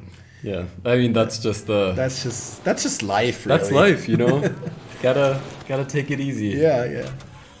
The good thing is we've still got a little bit of money left. I mean, we started with We did lose a bunch of money, but just probably a bunch. I think we started with over $1 million money, yeah, well, and now we have a lot less money. Well, we did buy a lot of machinery though, and we did kind of upgrade we did build a bunch of new rooms, and we got a new loading bay, we got a new plot of land, that all costs money. So overall, I think if we check down here, our net worth increased actually. Right. Our cash is less than it was before, but our overall net worth, our facility is worth a lot more than it used to be. So overall, we're not doing too bad. We messed up on a couple of challenges, but what can you do? I mean, in the grand scheme of things. Yeah, in the grand scheme of things, we're happy. Vlad is super angry. Right. He doesn't like us. That's. I mean, that's what this game is really about. Just making sure that Vlad is very pissed off with us. Just annoying Vlad all the time. It's that's really the main goal. We just want to spite Vlad. Yeah. That's what we want to do. Exactly. Absolutely. Let's finish those fireplaces, shall we? And I really want to see them finish. We gotta make some more money over there. Gotta make some more money. We'll keep working on the other stuff as well. Maybe we'll get lucky. I don't know. So far we didn't, but is there anything else I really wanted to talk about? Not really. I think, if there are any more questions, let me know. This room is super not well used. Well, yeah, it's basically just a big space for them to run across now, but yeah. I mean, we're learning. Eventually, we're gonna put up. We could put up like a in between storage area or something. Right, something like that. Definitely want to decorate this room over here. Oh no. Well, that's just great. It's just another little machine that's spewing flames all over. Well, it didn't explode yet. There it goes. There it goes. Shouldn't have said it. Right, you jinxed it. I shouldn't have said it. Oh my god. Well, we can Well, simply. at least she'll walk it off. She'll She's be a all trooper. right. She'll just like she'll take a break. I was and- just on fire, but I'm just gonna get some coffee. I mean, Yeah, coffee heals everything. right? Who needs HR when you have coffee, right? Human resources. We don't need Right. that. No. We got. You were on coffee. fire. Just get yourself a coffee She'll or a be all soda. right. She'll be all right. Play But some video games. That's that shows once again. You definitely want to take care of your machines, Right. Because they will turn on you. Quite literally. Right. As I said, let's decorate this room a bit more as well. Increase the efficiency. Increase the efficiency by a little bit at least. Oh, negative 37. And all these items have a mood, factor kind of associated to them, right? The flower box gets you plus 40 mood. So we definitely want flower boxes all over the place because they're super efficient. They are the most expensive as well. Right. You can see the potted plant is 75, flower box 600. So And that is a big difference. It is a big difference, but it also you get plus 5 mood from one plant, you get plus 40 from the flower box. So, Right. Right. It's obviously you get what you pay for, right? Yeah. I mean, this is, there's a lot of room for improvement. We what we could do, I think what might be a good idea to sort of slowly start wrapping up, is showing off our super factory that we showed on Thursday for, some people might not have seen it yet. That is show that that is off for a second and Just show to how kind of how tease. quickly we can actually produce bikes. Right. That would be a good thing. And and if there are any more questions in chat, fire away. That way we can make sure we'll to have some time save. to answer, and you guys can see the enormous scope of things here. You can see how I mean, it's even that one, it's still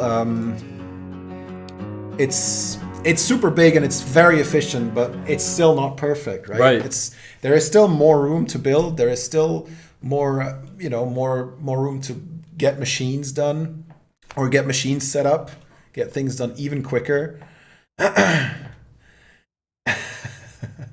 And I mean, I put in a lot of work with this factory, and I'm really proud of it. And as you can see, it's super neat and tidy. It has big, luxurious break rooms. The workers are happy. We do have a Nemesis agent still around. That's not amazing, but I think I remember her from last time, because I must have forgotten to save after we got her. So that's, Blad at some point starts sending you his employees as spies, and they sabotage your machines, and it's not a good time when you've angered Blad too much. He'll retaliate. But I mean, we're just angering him by being better at him. Of course. It's fair rivalry, but we'll just stay nice and calm and just be better. Was that? I think he just danced. I don't think it was him. Nope. I'm very sorry. So the nice little add-on is that if you apologize. accuse somebody of being a spy, that isn't a spy. I mean, that's not a nice thing to do. Oh, I saw a flash over here. You saw a flash over here. Saw a flash. Oh, this woman is very suspicious right here. This one? Yeah. She's just like jogging around. That doesn't... She's picking up things though. I don't know. She's suspiciously running though. I don't know. She is pretty suspicious. Oh well, but we've got all these things going. This is actually a challenge we have going on right here. Let's see if we can make it. Yeah, it looking good. I mean, this just really shows how large you can make these factories. I mean, we've got I don't even know how many workers, and we still only have 45 out of 100 workers, right? I mean, do you see how big this thing is? Right. And there is still a lot of much more room. a lot of room to still improve and grow and be more efficient, obviously. But you know what I really like about this is there's enough space almost everywhere. Each machine or each set of machines has their own loading zone attached to it, and you know it's a great factory. It is. I mean, and we just want to say, I mean, even the developers were impressed when we showed them this factory, because this is what hours and hours of gameplay can do. Yeah, it just makes absolutely. This game. I mean, this took a very long time. Right. I bet it did. Not gonna lie, you know, it is, you know, that is what happens when you sink a lot of hours into this game. But yeah, I mean, and maybe we could like tease a little bit what's about to come with the advanced products. You know, we have robots, electric guitars, drones. And, you know, again, the market updates all the time, so there's a bunch more that you can see. You know, obviously, we want to build airplanes, right? Who doesn't? I mean, who doesn't want to build airplanes? I mean, I would build airplanes if I could. You know, that's. We'll stick to video games for now, though. For now, we'll stick to video games. But you know how it is. It's actually going to be close on here. Oh my. Well, obviously, as you progress, the challenges get harder as well, right? I mean, that just makes sense. But yeah. Oh, this is actually super close. We might. Oh no. Oh no. It looks like one of our machines was sabotaged. We've been sabotaged. We gotta find the saboteur. We gotta find that spy. Who was it? Who was it?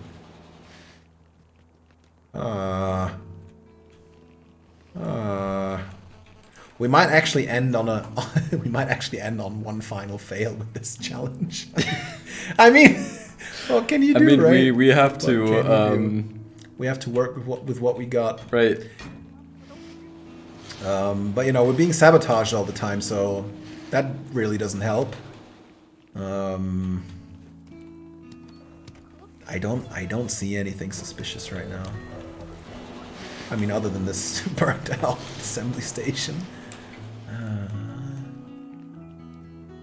I saw that camera flash earlier, but I could not tell where it came from. I mean, the thing is to kind of find the spy in all of this. You have to look very closely. It's when you have a lot of people, then yeah, absolutely. It's difficult. They do act a little different than your normal gnomes. Yeah, they'll be on your they'll be on the phone. They'll be menacingly rubbing their hands together. Yeah. They'll take photographs or, you know, that kind of stuff. Although, and I mean, you know, we've unlocked a bunch more stuff. Like this break room, it's got like an arcade machine. It's got like a little, you know, kind of reading area over here. We got robot building stations. And what are you up to, sir? This guy looks pretty suspicious, actually. He's not doing anything. People that aren't working are always suspicious, right? Right.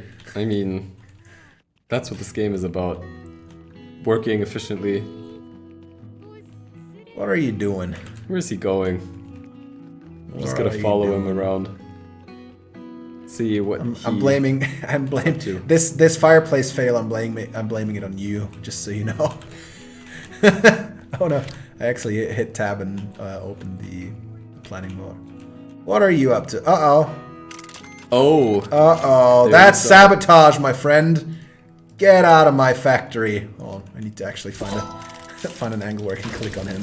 And poof, he's gone. He is gone. So now we found all the saboteurs. And at least we kind of made that work. Because that's not gonna end well, is it? Oh well. At least in this case, we almost got them done, so we're gonna make money off of it, right? Right. At least. Right. He'll take a partial. He's not gonna be super happy, but I think we're at max. We are at maximum. Yeah, we are. We are actually Steve's best friend already, so our relationship doesn't really suffer from this. We're just not going to make as much money. Good on Steve, though. So. Good on Steve for trusting us with his business, regardless of this little mishap with the fireplace. But we are close. I mean, here we go. We are close. Actually, we got super lucky. Okay, so this is an edge case. We got super lucky, and while the truck arrived and our people were loading in, like this is super last notice, but while they were loading up the grills, the other workers finished the last couple grills, so he didn't even notice. I mean, good on you, workers. I mean, that is dedication. Thank you. That is dedication to keep that friendship alive. If that's not an epic win, yeah, I don't know what is. That has to be an extremely epic win. I do not know what is. That's just wonderful. Right, but yeah, I mean, I guess this is a little bit. This is where we wrap up with our wrap up. Close call. So as you can see here, this is an enormous workshop. It is neat and tidy. This game has so much potential. You can start small and really just end on an enormous note. I mean, this is not even the final form. No, it's not even the final form. No, not even. It's this. I mean, considering all of this space, it's probably not even half of the space you've got available. Right. Maybe about half of what's possible. So there's no limit, really. Right.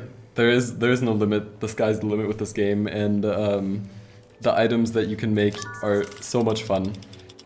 And so now you've basically seen everything. You've seen a small-sized company, you've seen a mid-sized company, and you've seen the end game. I mean, sort of. It is the end game. We're working towards our final relations with all these customers that you're gonna be acquainted with. It is, I mean, story-wise, it is going towards the end game, but really, there is no there's no limit. Like you can grow even bigger. Like it's crazy. Yeah. Compete with your friends who also play this game to see who can build the best and biggest and most efficient factory. You do get rankings for that. Can go by net worth, which we are already way past Blad. He's so not happy with that. Right. But revenue wise, he's still way ahead of us. So there's still goals to work towards and yeah. All right. So thank you so much for tuning in to the HandyGames and Mirage Game Studio stream. This was Little Big Workshop. Thank you guys for participating in our giveaway. And close off the show. It has really been a blast. This is really a great game. Make sure to check it out. And thank you all for tuning in. It's on Steam. Right. And GOG as well. And GOG as well. You guys can get it for $19.99 US. Make sure to check out how much it is in your local currency. That may vary. And have fun. We look forward to all your feedback and your screenshots and anything that you found that we may have not shown in the stream. Let us know. We're always looking for something new. Yeah. Thank you all, and have a great evening or morning, day, afternoon, morning, right, wherever you are, and dead of night. And hopefully we'll see you next time. All right. And once again, shout out to Razer for supplying us with all this great equipment. Absolutely. Without this equipment, our stream would only be half as good. So thank you very much, and all right, good night, guys. See you next time, hopefully. Take care.